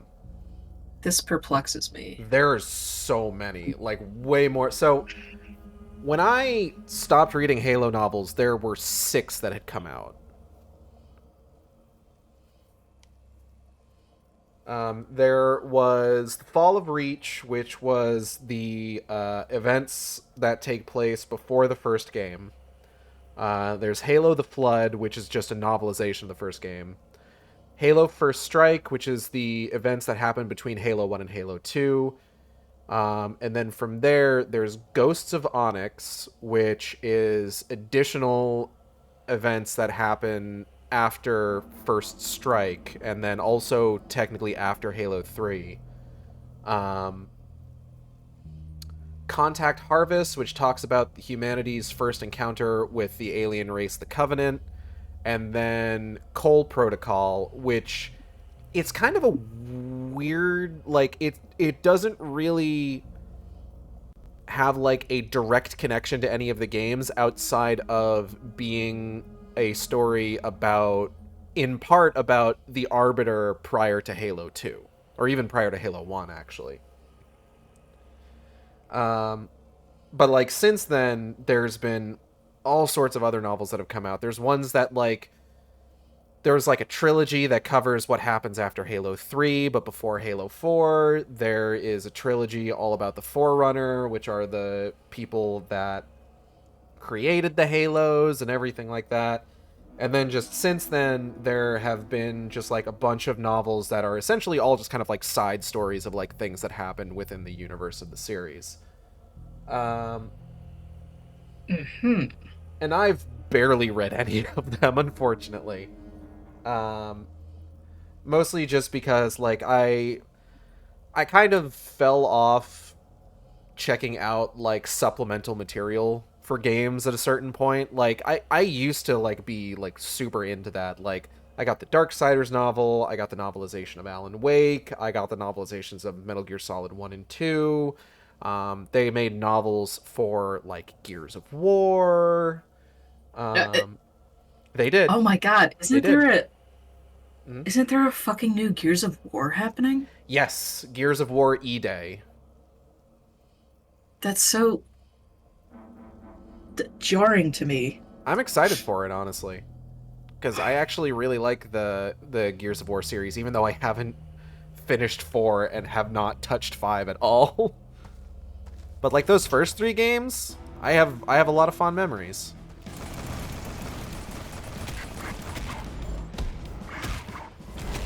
Halo doesn't always strike me as something that needs supplemental material, so the thought of it having novels is just like odd to me. But I suppose. I mean, you know, it's just like a big science fiction universe. Yeah. And it has like a lot of like cool concepts and stories to tell. That's all, folks. And the book that I'm working on right now has a scene where the Arbiter is wearing thigh highs and a tunic, and that's it. Hmm. Where can I, gulp? So the book is called Would you look at that? Hunters in the Dark.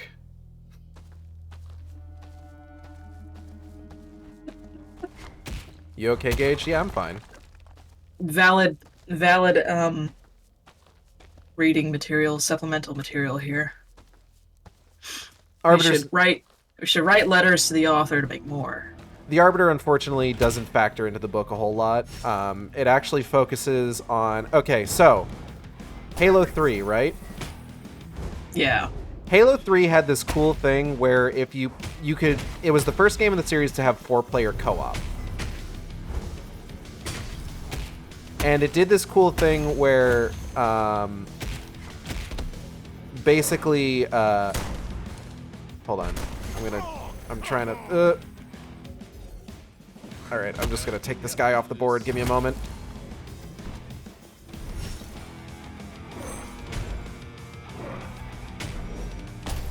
Ow. I can't fucking see because enemies are in the way. Ooh.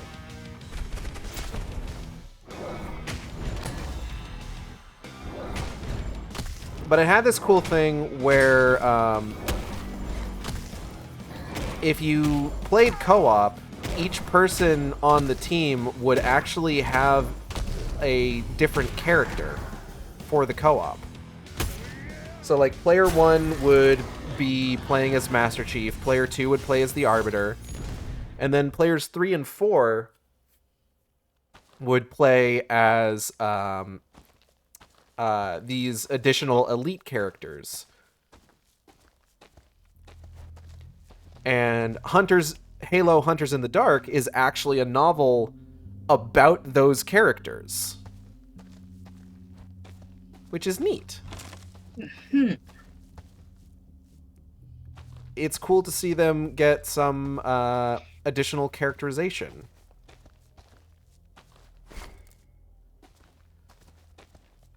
I should tell Benson about this. But I will be honest, the entire reason I picked it up is because I read that there was a scene where the Arbiter was wearing a tunic and thigh highs. I'm just like, hell yeah, brother.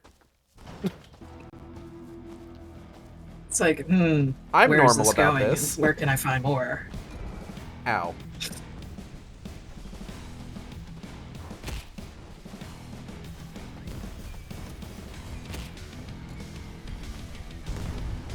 Yeah, I've always been a little disappointed in, shit. Oh, jeez. Ah, shit. Oh, Jesus. That's not what I wanted to do. Oh, no.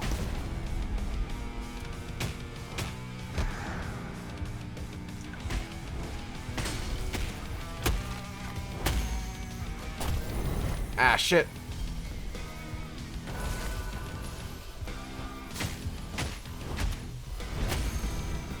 Okay. One down, he gave me a health pickup. That's cool, that's cool. I'll take it.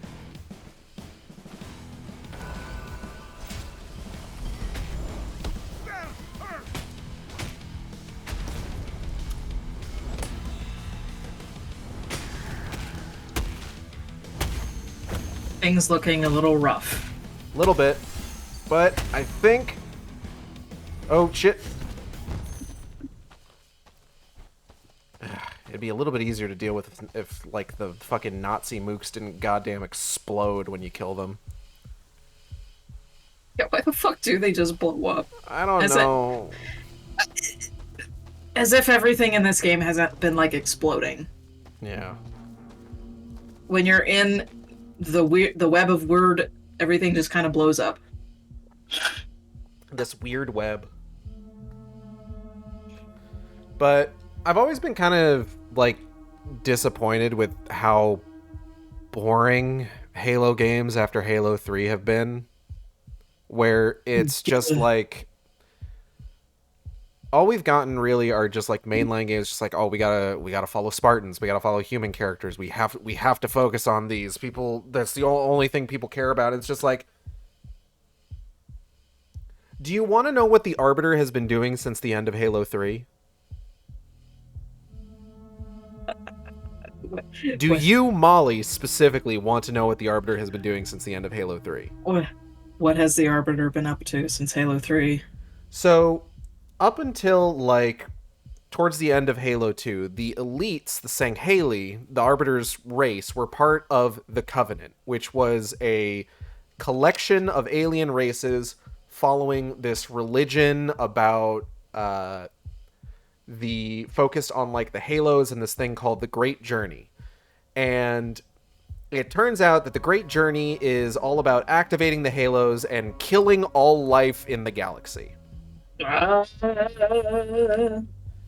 Specifically because there is, like, a parasitic life form called the Flood, and their whole thing is that they need living tissue to infect and propagate, and the only way to stop the Flood is to kill their food. So, through a complicated series of just situations where it's just like, you know, the Arbiter finds out, like, hey, this is what the Halos actually are, and then the whole of the Sangheili race are starting to kind of, like, doubt the teachings of the Covenant, and they're getting replaced by the Jiralhanae, the Brutes. Eventually, there's a schism in the Covenant, and the elites break off entirely, which sets the stage for Halo 3, where humans and Sangheili team up to take out the Covenant higher-ups, or the Prophet of Truth, and stop the firing of the Halos.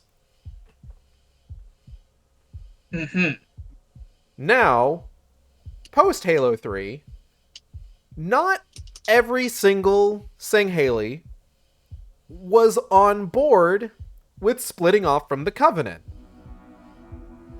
So, the Arbiter fucked off back to Sanghelios, their home planet. And since the end of Halo 3, has been embroiled in a civil war between the Sangheili who split off from the Covenant and the ones that don't agree with splitting off from the Covenant and are still following the old ways. The most we get a look at that is when we visit Sanghelios in Halo 5 to meet up with the Arbiter and get some information from him. And otherwise, it's just all humans, all Master Chief, all the time. And it's just like, I want to know what the fuck's happening with the Arbiter!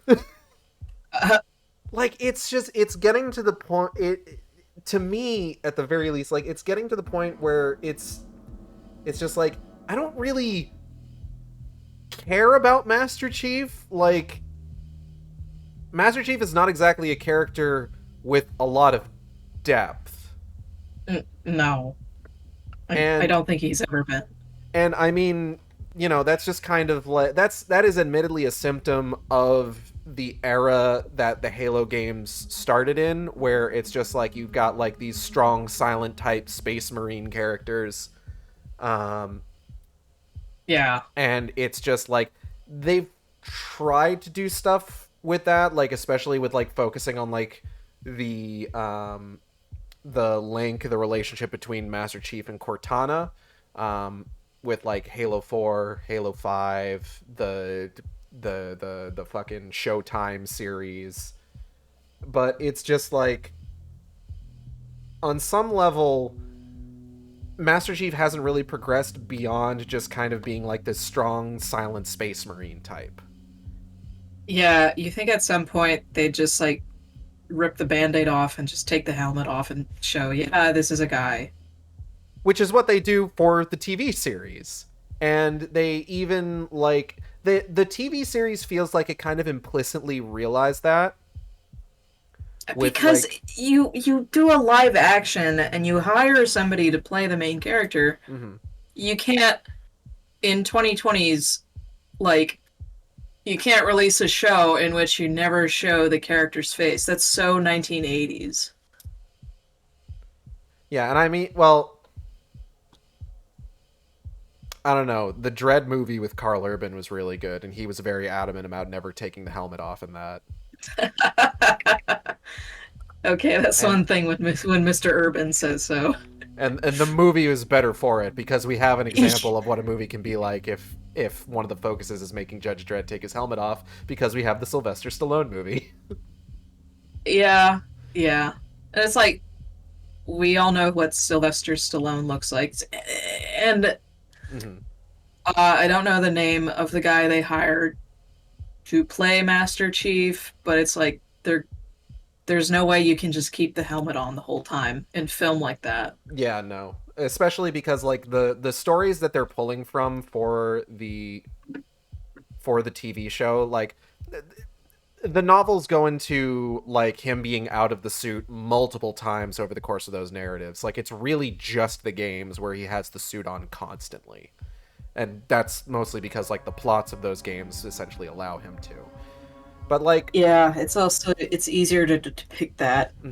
But like the TV series Sort of. seemed to implicitly realize that like, yeah, Master Chief being like a constant stoic super soldier character isn't going to work for the story we're trying to tell, because like part of that narrative is about him, like there's like this whole thing with like him having like an emotional suppression pellet in his lower back that he cuts it out and he starts experiencing the beauty of the world, and he fucks a prisoner of war. It's a little weird the way that it goes. Yo, that's nuts. There's this whole thing about how like the hello Venom Lad, welcome. I reject any story where Master Chief fucks. Yeah, he should be like Doom Guy. Yeah, there's this. It's okay. We're getting way off topic now, but okay. So in the Halo TV series, the Covenant are, of course, primarily CG characters, as you can likely guess. Yeah. But it's also a TV show, and a TV show, even like a oh god, what's the word? Even a prestige TV show is going to have a budget that needs to be allocated properly. So we need to have a way to have scenes with the Covenant that aren't always going to be 100% CG characters. So they have a human character who was taken in by the Covenant as a child, who is where we see most of the Covenant point of view from. She is my least favorite character in the series. And there is a plot line where she basically volunteers to get captured by the UNSC in order to kind of sabotage them from the inside. and she and Chief fall in love or something. And they Mm-hmm. fuck, and she's just like, I don't want to betray this guy anymore. I like to refer to this Too good. as... I like to refer to this as Master Chief fucking the Covenant dogma out of her. Oh my god, the dick was too It good. was Dick too good, renounced my entire faith. I'm so I'm glad. She was too busy annihilating bad guys to even goon. Master Chief doesn't fucking goons. Is this canon that his fucking suit jacks him off? No, that was a drill tweet. Oh, Jesus Christ. I'm The confusing suit- drill with real life. The suit doesn't jack him off. Brian David Gilbert had an entire bit about this. Do you know what I learned the other day? What's that? That Mr. Gilbert is the same age as me. Oh, nice. It completely throws me off, because I thought that dude was at least 5 years older than me. Surprise. Ah. Oh. But, yeah, it's... I was really so my first experience with the Halo TV series was I got the Blu-ray of the first season. Because despite being like primarily like a stream, well, no, I think it is actually like I think it did air on Showtime, but I primarily knew of it as a streaming series. It does. It's on actual TV? What the fuck? I think so, but it Oh does. my God. It does also have like Blu-ray sets that you can buy. I've got both seasons, Steelbook, 4K, super nice.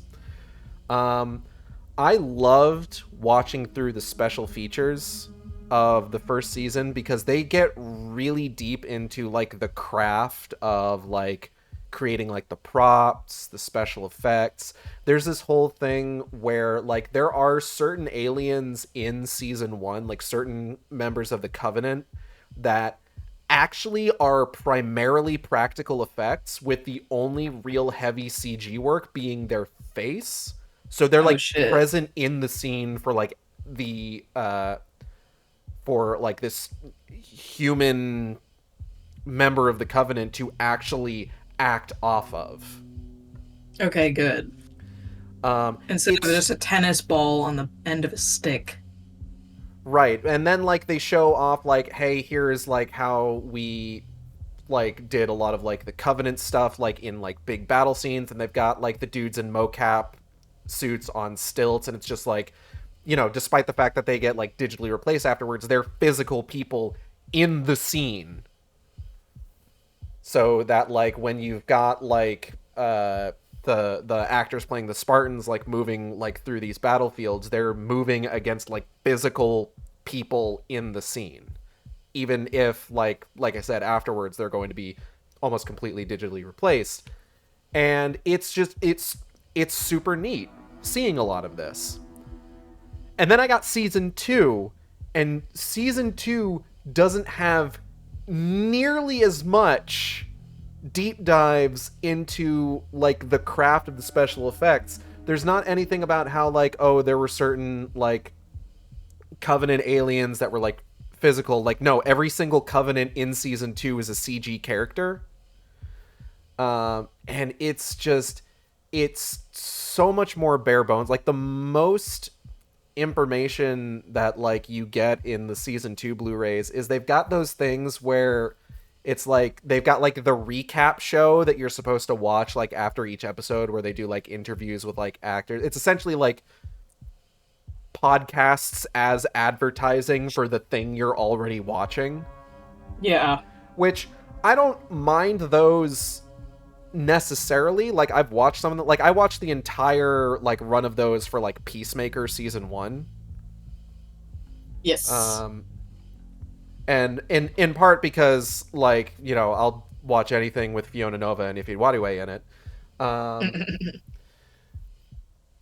And like, and in some cases like that can be really interesting, but like, oh my god, I was watching through the one for like Halo season 2, And there were so many moments where it's just like, oh my god, they're reading like a script. Like they're talking about just like, oh, we've got so much lore this season. We're getting real deep into the lore. And it's just like, I feel like we're losing the important things here. It's kind of like what we were talking about earlier with like world building versus telling a story. Like, are you using the show as like a vessel for like doing lore references, or are you actually trying to like tell the story?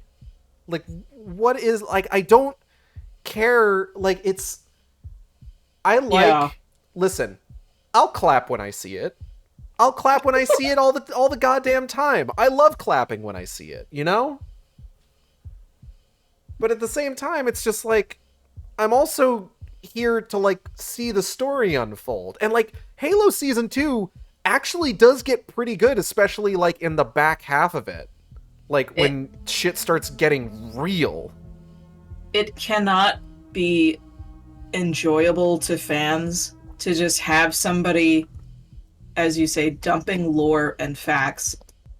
At that point, for me, it would feel like I'm sitting in a lecture hall. Mm-hmm. So, do people enjoy that? Is the thing, is why do these series like need to have the rules, the rule book? Because it's like, do people want to hear the rule book read aloud to them when they're watching?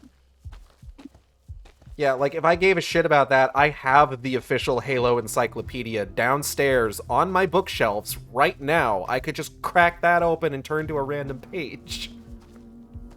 Yeah. I shouldn't be shocked in any sort of way that you have that. Of course I do. It's still like incredibly funny, but also like incredibly heartbreaking that show finally actually got to Halo and was canceled. Ugh. We spent 2 seasons getting to Halo. So stupid.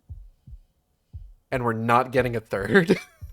it like the infamous dream that people talked about for years of like, what if there was a live action Halo movie and we got a TV series and just canceled.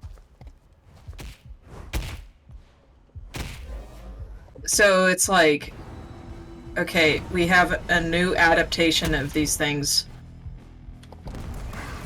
And then it's like, do we want the rule book read off to us, or do we want to use it as like a reference point sometimes and just have something new happen? You know? Right. To still talk about the aforementioned topic. Yeah, and I mean, like, I don't mind, like... Hold on. Ah, shit. Fuck. Please drop health. I don't think they dropped Oh health. god. They only dropped toughness. I don't mind, like, watching a retread of the same story if it does something interesting, which, quite frankly, I thought the Halo TV series did. The entire, like...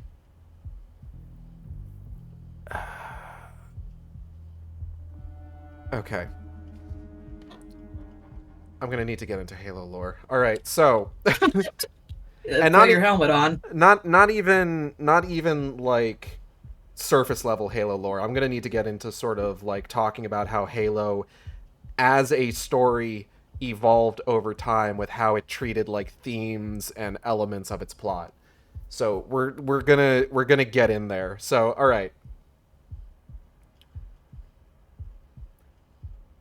So Master Chief and the Spartan 2s like him were all kidnapped at the age of 6 and subjected to rigorous military training and medical experimentation. Right? Yeah. Okay. That is, of Hi, course, fucked up. Phoenix is here to listen to Halo lore. Strap in, Phoenix. Come here. Come here. So that is obviously fucked up Oh, that they come did here. that, right? Yeah. Okay. Early on in, like, Halo fiction, like the games, like the early books and stuff like that, there is some tacit acknowledgement that, like, yes, it's fucked up a little bit that we kidnapped children and subjected them to this sort of shit. But it was always tinged with this.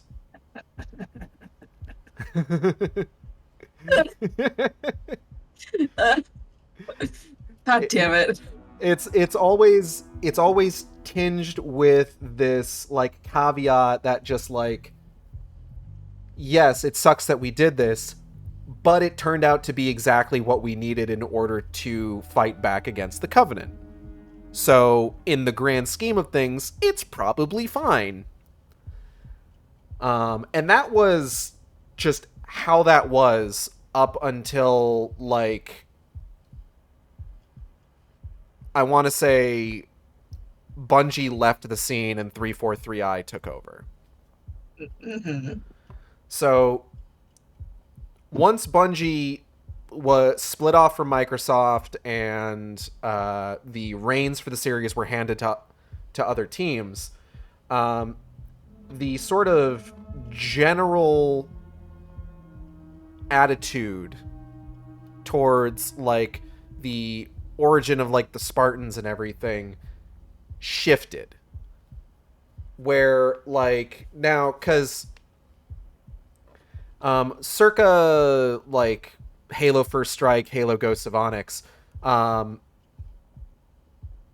character of Catherine Halsey, who is the doctor that devised the Spartan 2 program, had begun to have, like, doubts and regrets, which manifested as her being desperate to protect her Spartans to the point of kidnapping one of them again, in order to keep her as far away from combat as possible, given that shit was about to go bad, because the Covenant was about to find Earth.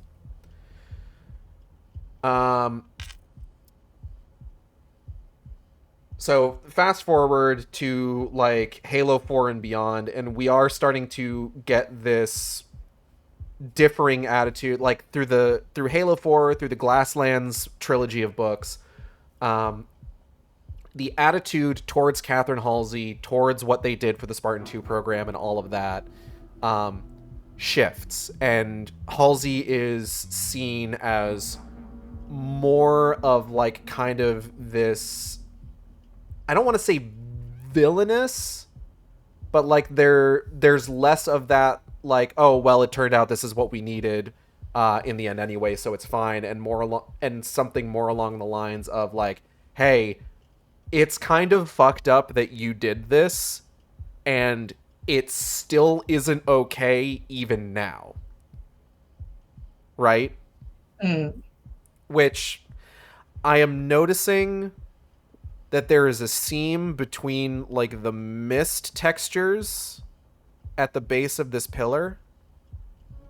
Are you seeing that? I'm seeing what you're saying. Where there's, like, a hard edge? Oh. Okay, anyway. I mean, you're not supposed to notice it, but let the man go behind the curtain again. I did what was necessary for the safety of the world. Okay, cool. Motive still child kidnapping. Yeah. We've been staring at this fuck for how... I noticed a while ago. I just only said something now. So that was the attitude. So we have, like, the attitude towards Catherine Halsey pre 343 Industries, and we have the attitude towards Catherine Halsey post 343 Industries. So for a good chunk of time, like 9 years worth of games, roughly, because I think Halo Reach came out in 2010. I'm pretty sure. For like 9 years worth of games, like the general attitude towards Catherine Halsey is just like, it is fucked up that she kidnapped children and experimented on them, but they're also saving humanity from the Covenant. So in the end, who can say if it's bad?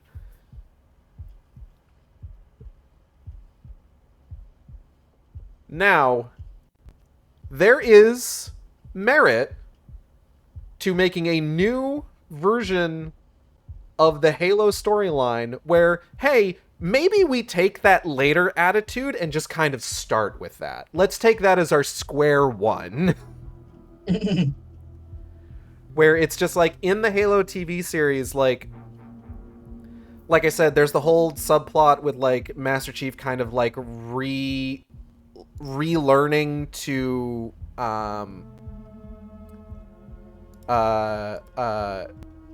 what's the word I'm looking for? Hold on, my encoding is overloaded. I'm waiting for that to... Okay, cool. He's relearning how to feel emotions. Right? Yes. Because he, as part of the Spartan training, he has had his emotions forcibly suppressed. Yes.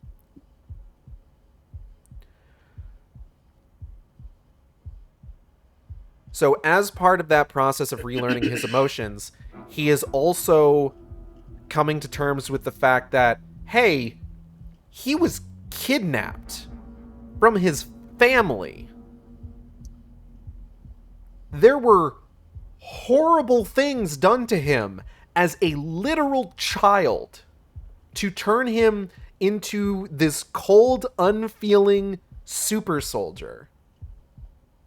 And it's just like in this new version of it, just like, and also Halsey in the TV show is a monster. Like, all she cares about is like furthering her research. She doesn't actually care about the Spartans as people. She cares about them as tools. And I will say there's a really odd moment in the first episode where after Chief has like realized that he's had his emotions suppressed, like there's this like council of folks in the UNSC that convene, and they're just like, oh well, what good is a Spartan that we can't control? And then like someone suggests like implanting him with like an AI that would override his higher brain functions, and the same person that was just like, what good is a weapon we can't control, then pipes up and says, you can't do that to him, he's a person. And it's just like, dude, you need to like pick a side to this argument. This is getting confusing. What the fuck? All right, hold on. Let me just hit this real quick. And, oh, Jesus.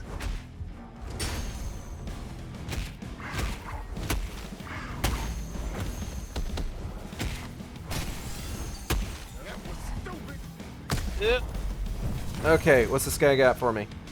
Oh, hello. Please give health. Oh, God. Did not give health. Did not give health. Oh, God. Oh, Jesus. Oh, God. We might still be able to do this. Still didn't give health, but we survived. Oh. It's a good thing that, you know, we're pausing to talk for a while, because I think you're, like, getting your focus points back. Yeah, for sure, for sure. Or whenever I played Mario Party, or Paper Mario, I always thought that FP meant flower points.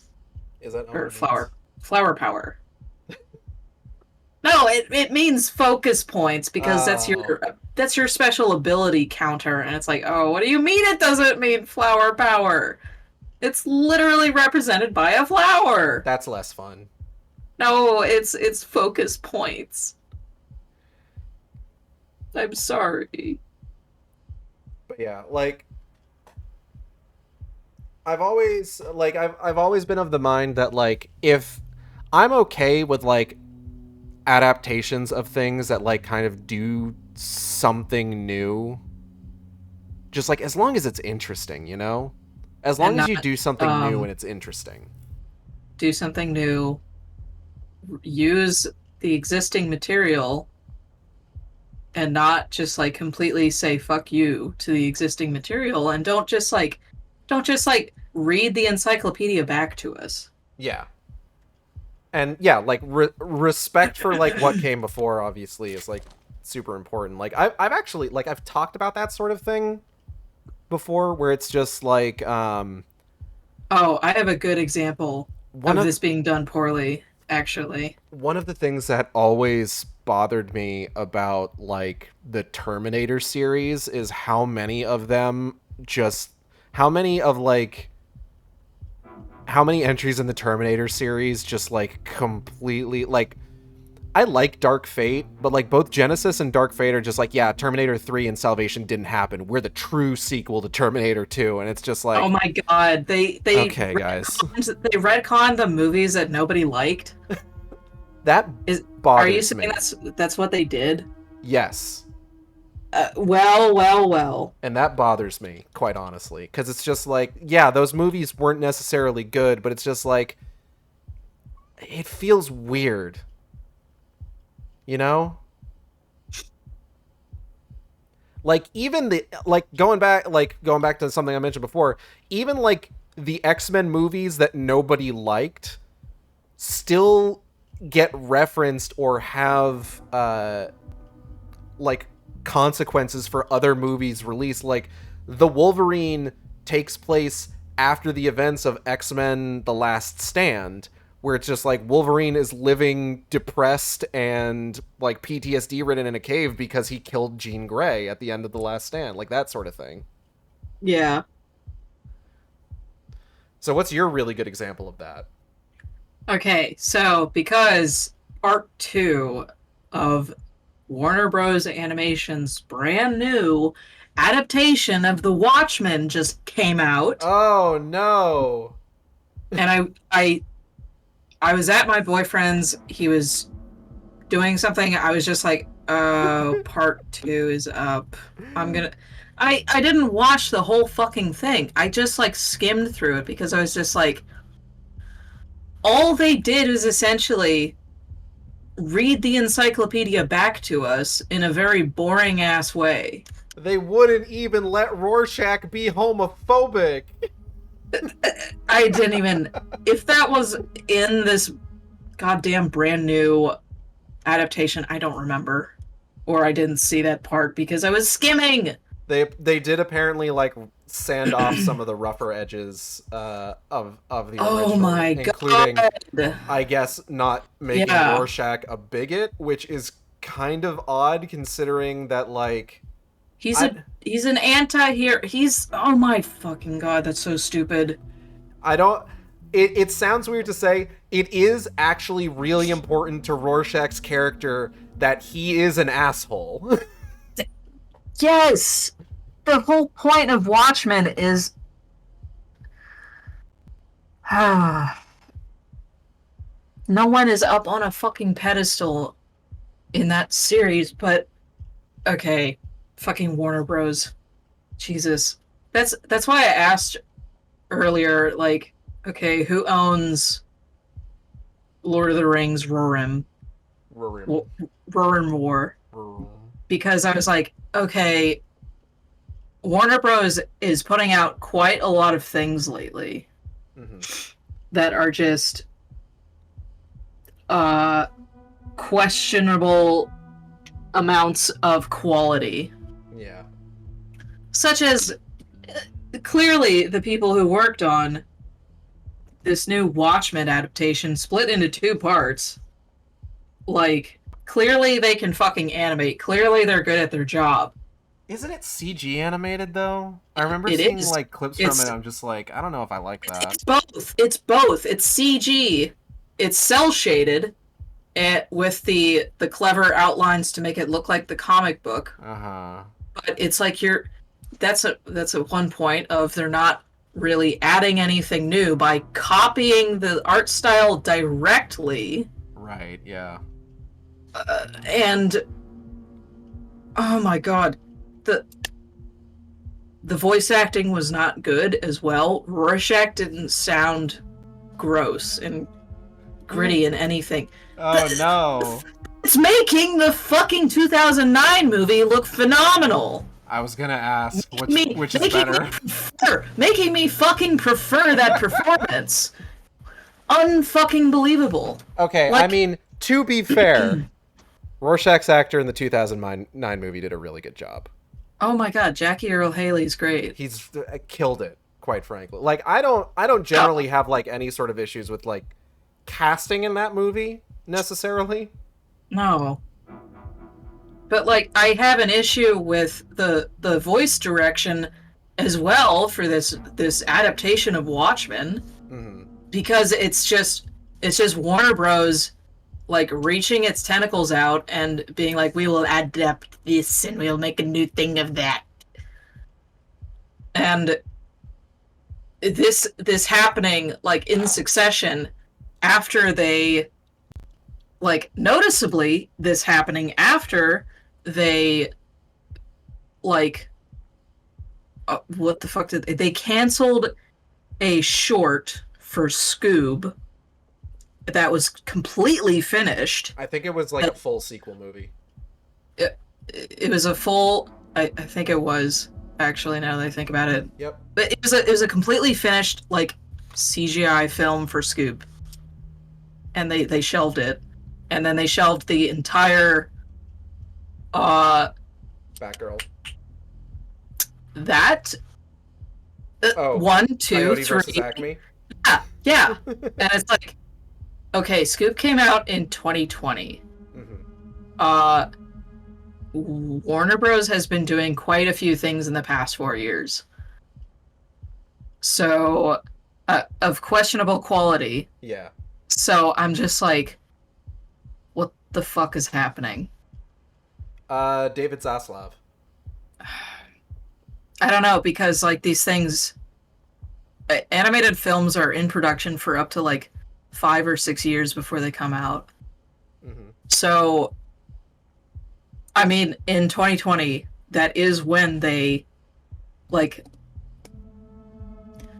well, 2020, 2021, I think, is when I saw the director of Scoob, Tony Cervone, talk about, like, yeah, yep, shit got canceled because, I mean, the release of Scoob was noticeably deserted. Because for Scoob, there wasn't even an art book or anything like that. So that's where I noticed that, like, Warner Bros. Has just been like, I don't know what they're doing, but they're like shoveling things out at an alarming rate, because this adaptation of Watchmen was not fucking good, and they bothered to split it up into parts. It's like, why? For this subpar adaptation. I mean, that's not too surprising. This isn't even so. I'm gonna let you in on a little secret here. Yeah. Warner Brothers has been regularly making DC-related animated projects since about 2008. You know what? I never even think about these because I thought that they were for kids, so I don't watch those. Oh yeah, no, they tend to skew a little bit older, in a lot of cases. A couple of them are even R-rated. Famously, the Killing Joke movie. Oh right, I saw that. So like there tends to be like 2 or 3 of these per year. They've ramped up more just like as time has gone on, but yeah, they've been putting out animated features pretty regularly, straight to video animated features since about 2008. And this isn't even the first like 2-part one they've done. The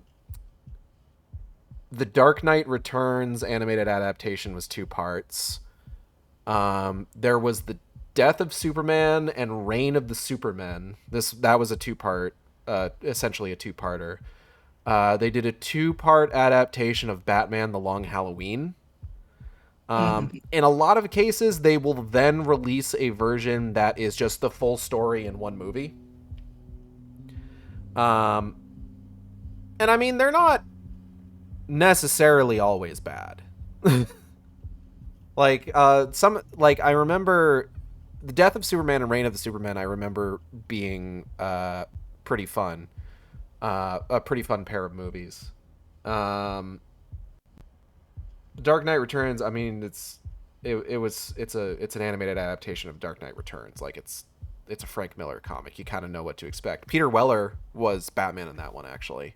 RoboCop. Fun fact. And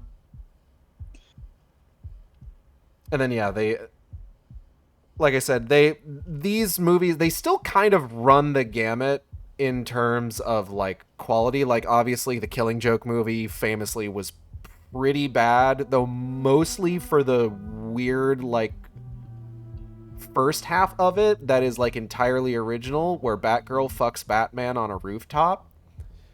I hated that scene. That was stupid.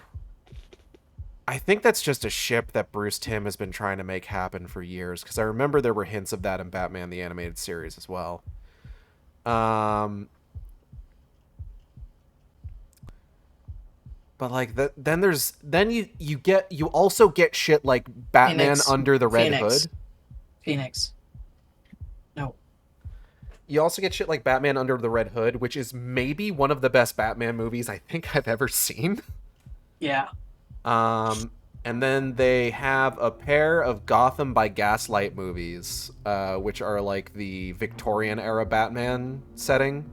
They're not related to each other, because there is a character in the second one who died in the first one.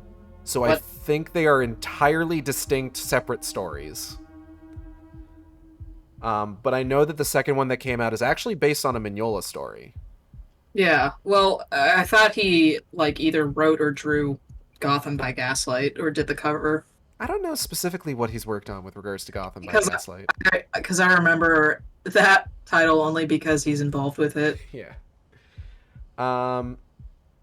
And then, like, you know, sometimes you get like more middling stuff. Like, there's one of the earlier ones was a Green Lantern movie that was pretty good. There's an animated Wonder Woman movie from really early on, from like 2009, that, quite honestly, I prefer the first live action Wonder Woman movie to it in retrospect. Like, the 2009 animated Wonder Woman movie has this kind of weird, like, not all men undertone to it at certain points. It's strange. Okay, let's see if I die on this next bit here. Alright, Phoenix. let's go. Oh, Phoenix. okay. Stop. Robot. It's got multiple Nazi heads in there, I'm noticing. Nazi head robot. I recall that there are multiple, like, drawings of Hellboy fighting a robot Hitler, and I'm like, what, was this from a short or something? And it's not. It's just a splash page. Ah, shit. The sheer amount of, like, Hellboy versus Robot Hitler pictures, it's like, it makes me think it's more prevalent. It's not. Oh. Oh. Oh. Oh. Oh. Hold on. Oh my god, is that it? I don't know. Oh. Oh. Oh my god! We did it! Holy shit, finally! Oh my god. So, that was like 3 rounds of bosses. We completed an objective. I thought you were gonna die! Yeah, Kayla, yeah! Oh my god, yeah! Fucking sick. What did that accomplish? I don't know, but you have enough... Hold You on, have enough what did I actually, what did You I have enough actually do? googlies to get the shotgun. I can upgrade the shotgun a bit, yeah. Hey, can you tell me what I just did? I don't Okay. I assume you're supposed to go through these new levels once doesn't through. seem like the sort to invent Nazis for fun. All the other areas have been linked to folklore, ghosts, fairies, that kind of stuff. But why create something so different from the others? I don't buy it. Me neither. But finding Nazis trump finding Looney Tunes occultists. So don't stand here talking to me. Go see Altman. Okay.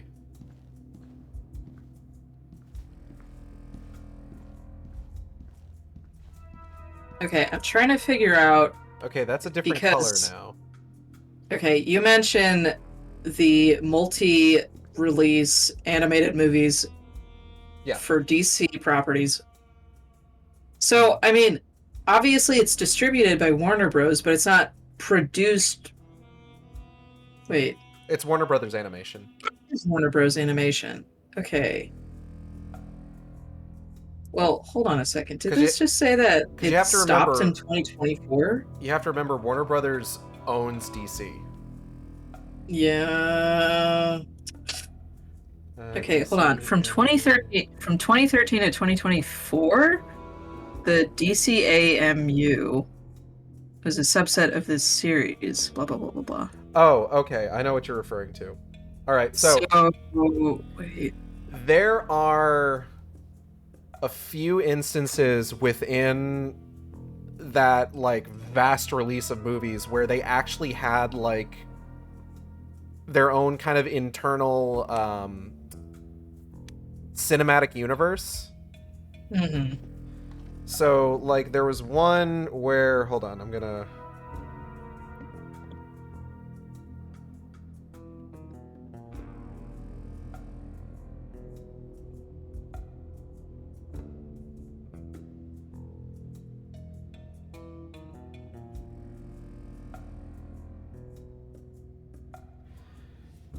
Oh god, there was a 3-parter too, Crisis on Infinite Earths.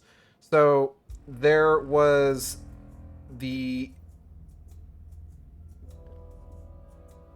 oh god, what's it called? The DC animated movie universe, which started with Justice League Flashpoint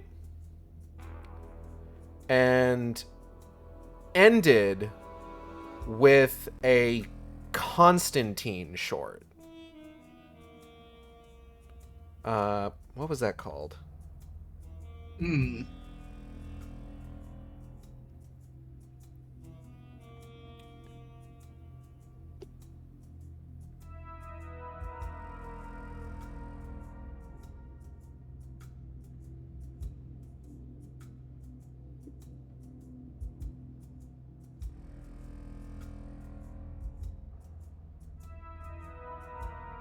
Okay. It ended with Constantine the House of Mystery. That was the final quote unquote movie in that series. And basically it's exactly what it sounds. It was a what am I trying to say? It was a cinematic universe, so like there was a bunch of movies just kind of like all set in that same thing, telling like their own stories based on each of the characters. It didn't necessarily have like a complete, like an overarching plot. There was a little bit of that in like Justice League War, and then Death of Superman, Reign of the Supermen, and then Justice League Dark Apocalypse War. But God, that ended in a devastating way, unfortunately. Because like the entire thing, like you've got all of these like concurrent storylines. Like you've got everything with like it has like a whole storyline with like the Bat family, where like Damian Wayne is there and everything, and just like everything going on with like Superman and like introducing like characters to that with like Justice League, so on and so forth. And then at the end of it, Darkseid basically kills everybody.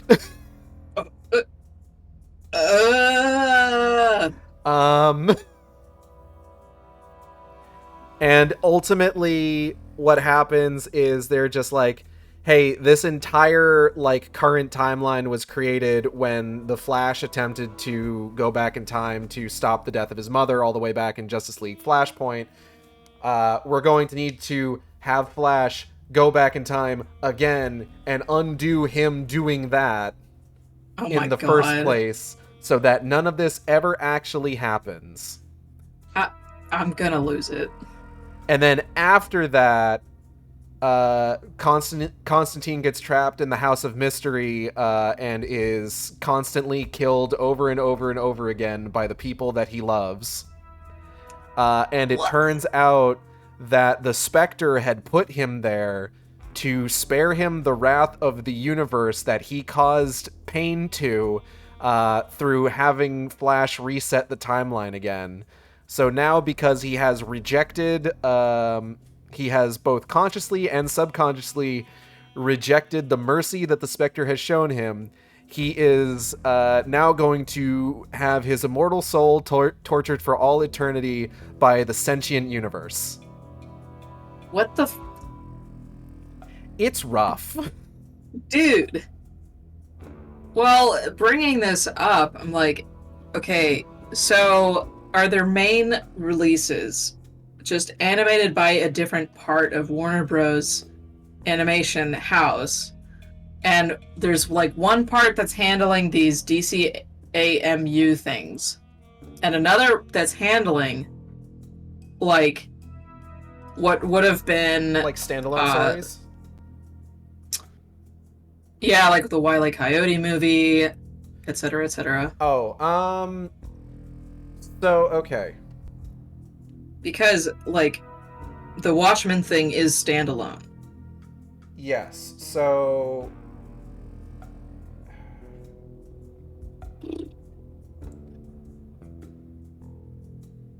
Hold on. Hi, Phoenix. So yeah, there is in all likelihood within like Warner Brothers Animation, there's like a team that works on like the cinematic releases, like the theatrical releases, and then like a team that handles like the at-home stuff. In all likelihood. Yeah, because the quality is not clear anymore because the Watchmen standalone project, it's comparable to these DC AMU things. So, okay. It's honestly, I wasn't sure how to feel about like the Watchmen one being animated in CG because like I'm so used to like the home releases for like the DC animated original movies being 2D animated. Yeah. Like a lot of my favorite ones are animated like that. Like Well, that's the fucking thing is it's not entirely 3D, but there's some portions that are animated by hand, but it doesn't make any fucking sense why. Yeah, in the bulk of the DC animated original movies, most of them, the most CG you're going to see in those is going to be like vehicles. Yeah. And also the 2-part crossover with Ruby. Yeah, it's like the fucking quality of this Watchmen standalone feature has suffered because it was done this way. Mm-hmm. Or it was just, again, a victim of crunch, like severe crunch. I would honestly recommend checking out some of the ones in the DC animated movie universe, especially if you liked the live-action Constantine TV series, because the same guy plays Constantine in those movies. Oh shit! Hello. Yeah, that's good. So I would recommend there's a few of them that I would probably recommend there if you want to see that version of Constantine. Justice League Dark is really good. And then there's actually a solo Constantine movie that was originally released as like a series of like a web series called Constantine City of Demons. Uh-huh. That is also pretty good. It's just crazy to me that, I don't know, something specific happened at Warner Bros. Animation, like, for sure in 2020, where they're like, fuck Scooby-Doo, do all these other things instead. Again, David Zaslav.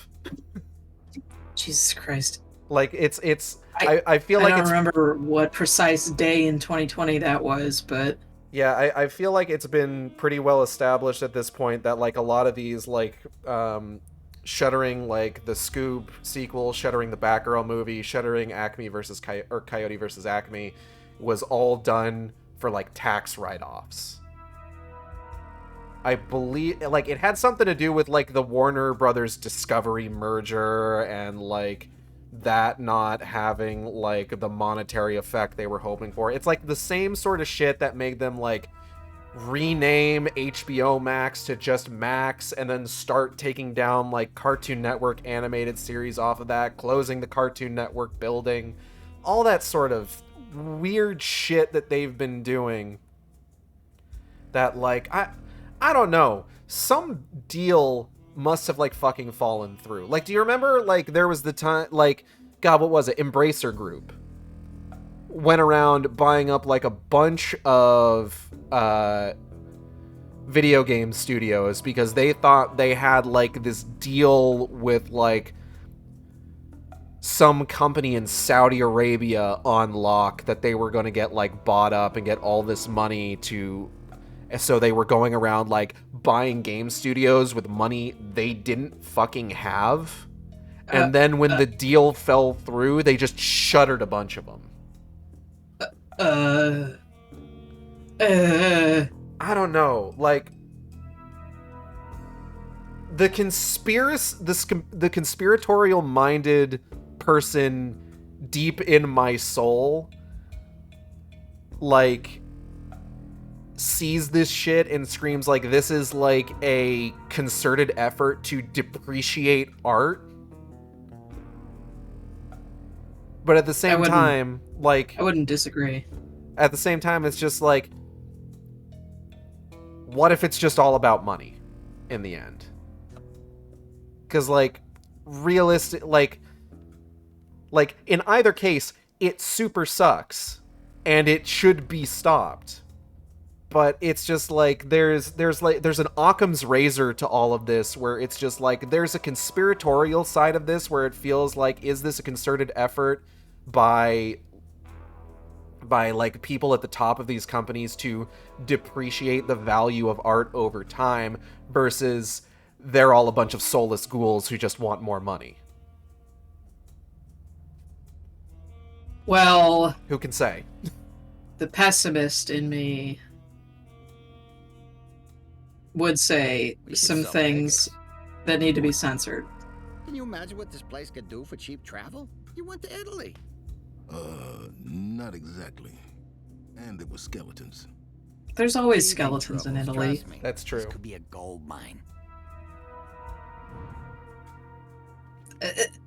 I'm still not really sure what I accomplished. I'm not sure either. Without a doodad, I'm not sure what happened. I am going to go ahead and upgrade my shotgun, though.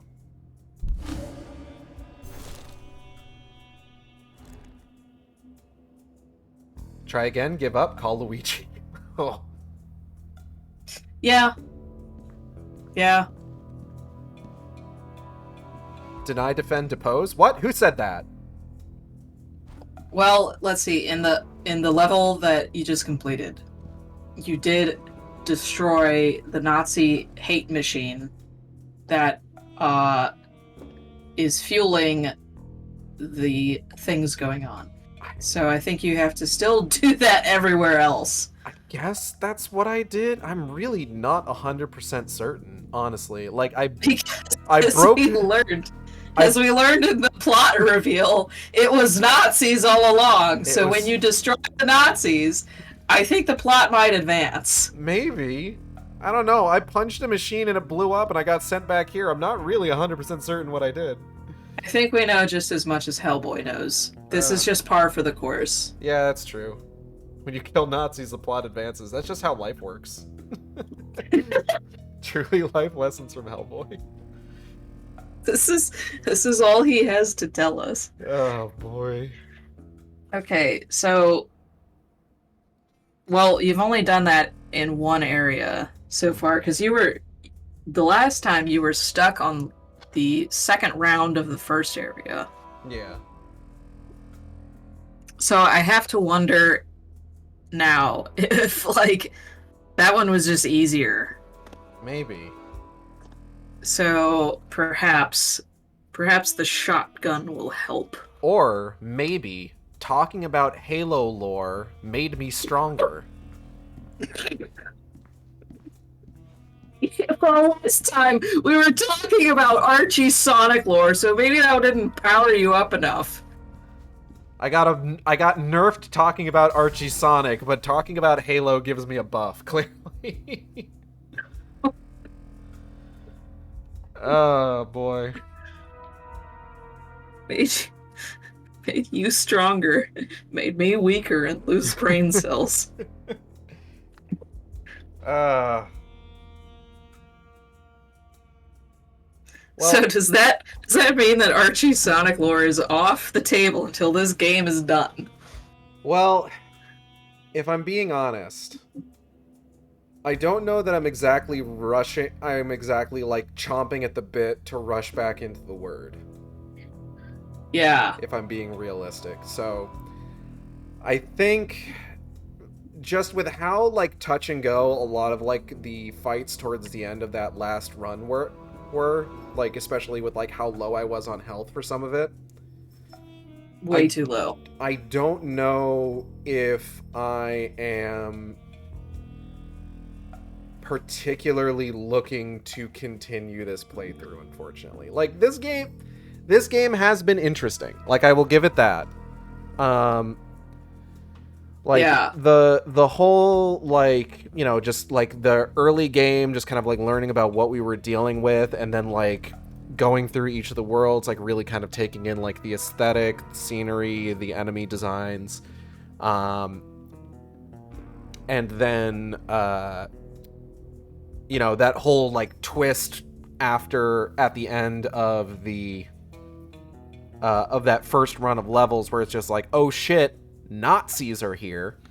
It's an interesting hook. And it definitely made me want to see more. But again, it's really just kind of a question of I am chafing against the roguelike mechanics. Yes. Like the being on the back foot, the like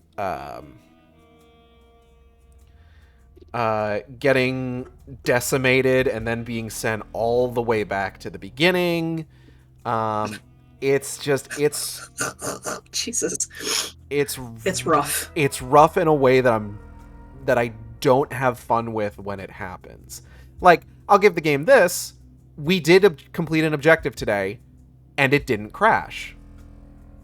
Yeah, that was the other thing, is the shit kept crashing. Yeah. sending you way back. So, okay. So, in conclusion, here's the conclusion segment, since it's already, well, 10 o'clock for me. Yeah, it's pretty late. I am, at the very least, glad that the game maintained itself to the point that we were able to, like, make progress on this stream. Like, make genuine progress. Because, like, I was fully ready to hit, like, a point where it's just like, okay, I've died 3 times, needed to retry this again and again, the game keeps crashing. I was entirely prepared to get to a point where it's just like, okay, we're going to stop this now, we're going to do something different. But we stuck with it, and we managed to finish something, which was more than I expected to happen. But but that does mean that, like, there is still an issue at play where it's just like, I don't really like this gameplay style. I don't like this loop, this structure. It's not fun for me, unfortunately. Yeah, I didn't even expect this game to have a whole second portion to it. Yeah.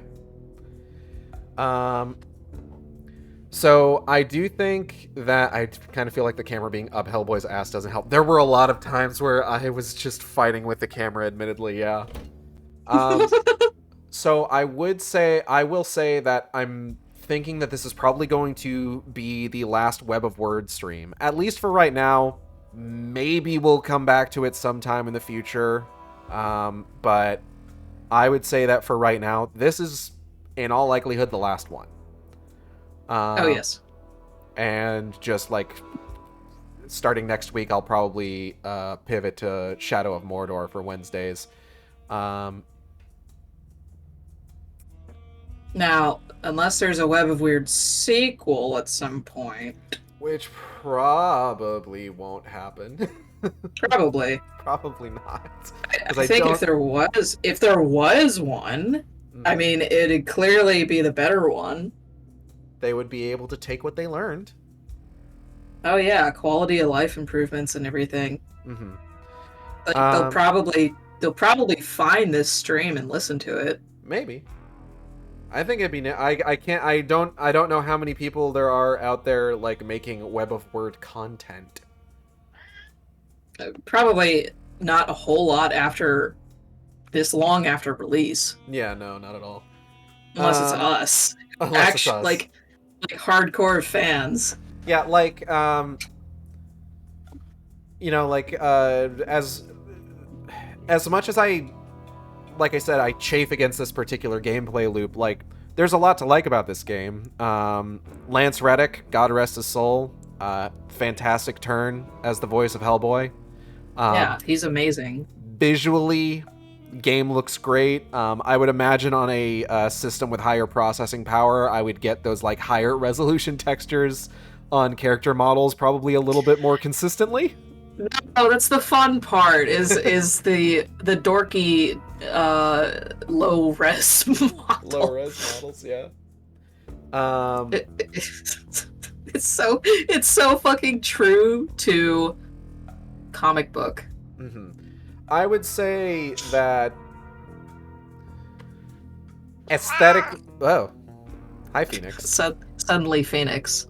I would say that aesthetically, I would put this pretty up there, just kind of from a visual standpoint. Oh yeah. How does this stack up again?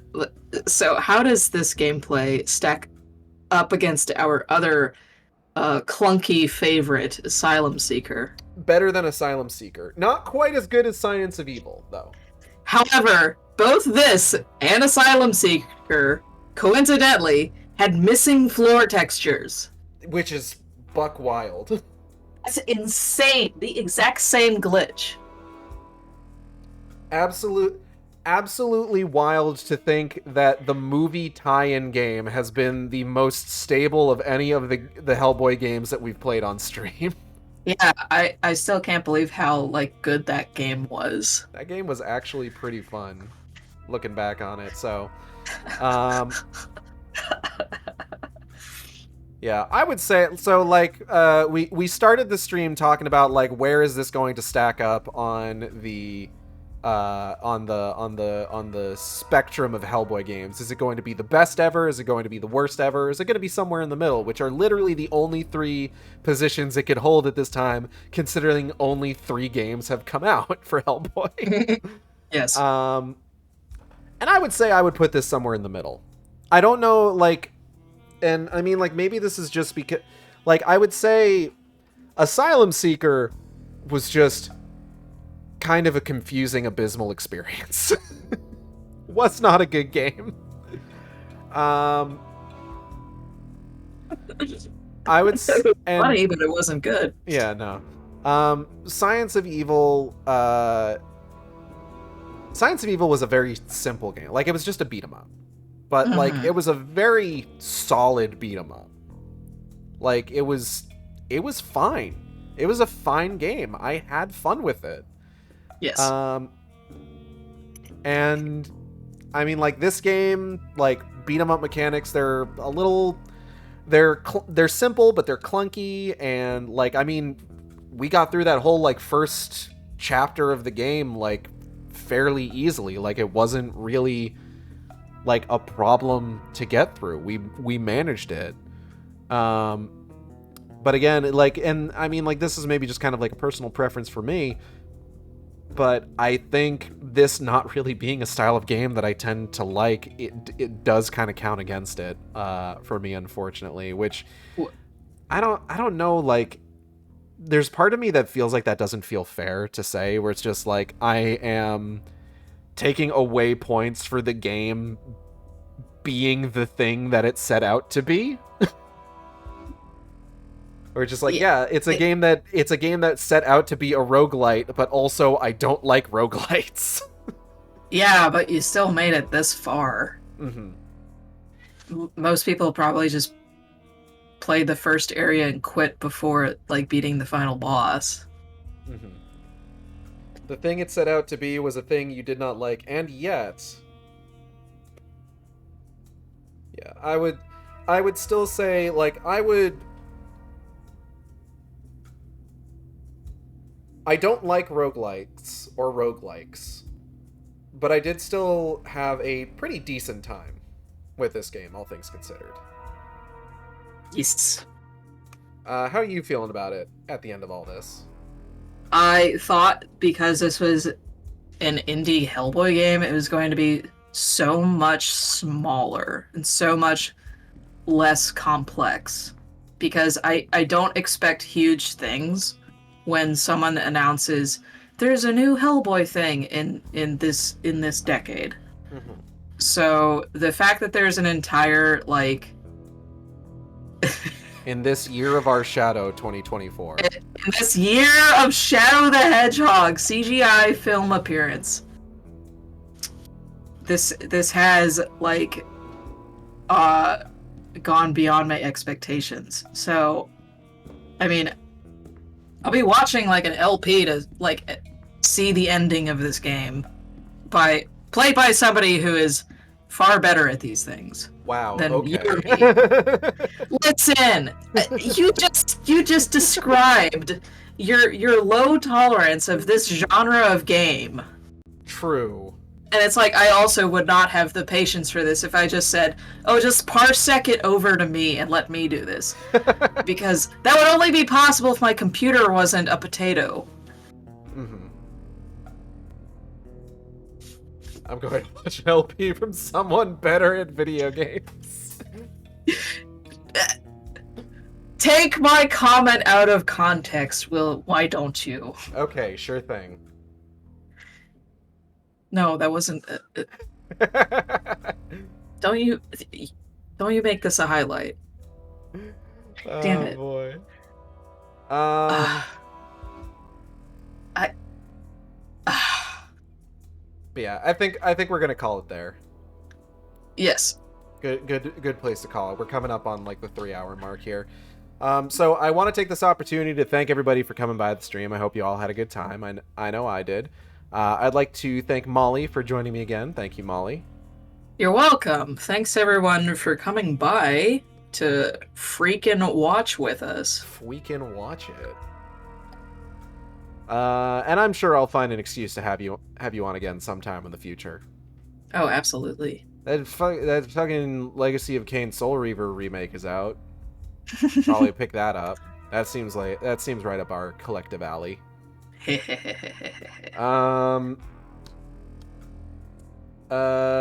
you want to keep up with the Shark Stream, you can subscribe here on Twitch. We have special emotes for subscribers. You can also follow me on Blue Sky and Tumblr at AcidXShark. That's AcidXSHRK, where I post all the streams as they happen. Or you can follow me on YouTube at AcidXShark, where I post all the streams after they happen. Molly, where can folks find you? Once again, emphasizing for people to go check out Blue Sky. Ginger is a Spice at Blue Sky over Ginger is a Spice on Twitter.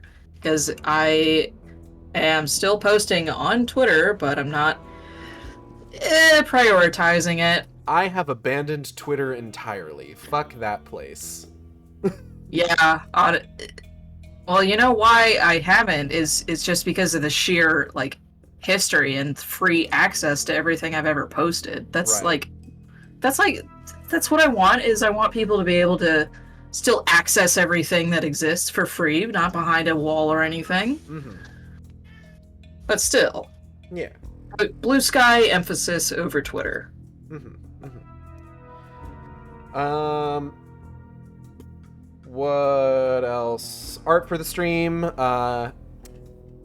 Acid Shark, done by Audrey and B of Team Capital, who you can find on Twitch, Tumblr, Blue Sky, VGen, YouTube, Team Capital, TEAMCATPLE. They do fantastic work. Highly recommend checking their stuff out. Highly recommend commissioning them. Please use the VGen if you do. Don't email them. Don't do that. Not that you could, but also don't do it. Don't do it. No emails.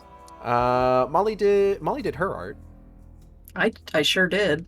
That was like... You did your stuff. Wasn't that like 2 years? It still has the Skyward Sword Groose art. It's got Groose on it. Because that was the last... So, okay. So the thumbnail... Just fine. The thumbnail uses the normal one. But the last time that I had you on prior to this stream was when I had you on for one of the Legend of Zelda streams. So I've just kept to the version with the Groose art on the shirt because like if I tried to change that, then it would fuck up because of Discord's new shit for like hosting images. Don't even worry about it. Oh Jesus. It looks like new art is needed. Gosh dang. Upcoming streams. Tomorrow, Final Fantasy XIV, continuing the Stormblood patches, and getting into the lead-in to Shadowbringers. Friday, I checked with Audrey and B this week already, and they said that they should be good to come back for some more Sonic 06, so we will likely be continuing Silver Story.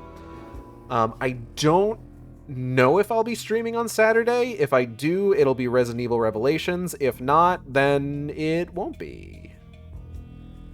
So there you go. Sonic's Friday. Sonic's Friday.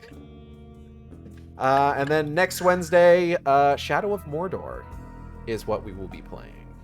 And the next Thursday, the Sonic movie comes out. Oh, I gotta wait until I'm going on vacation.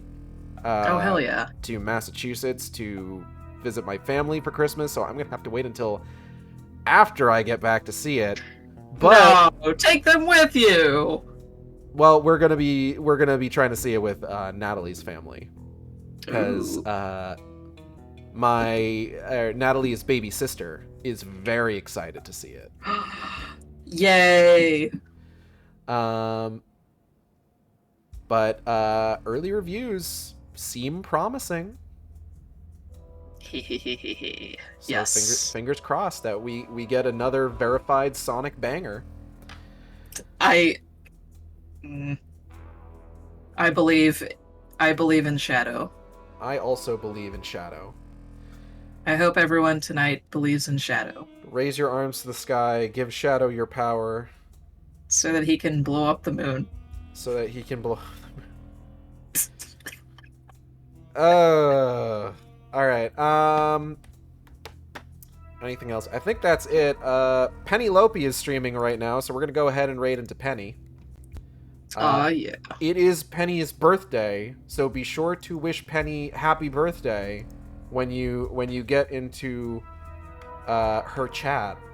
I don't generally do raid messages, so this isn't like an official raid message or anything, but wish her happy birthday.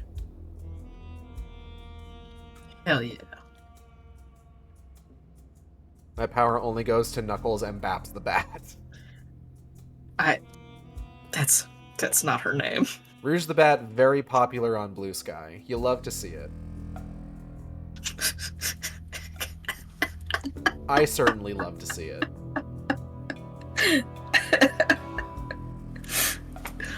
She do got those Baps, though.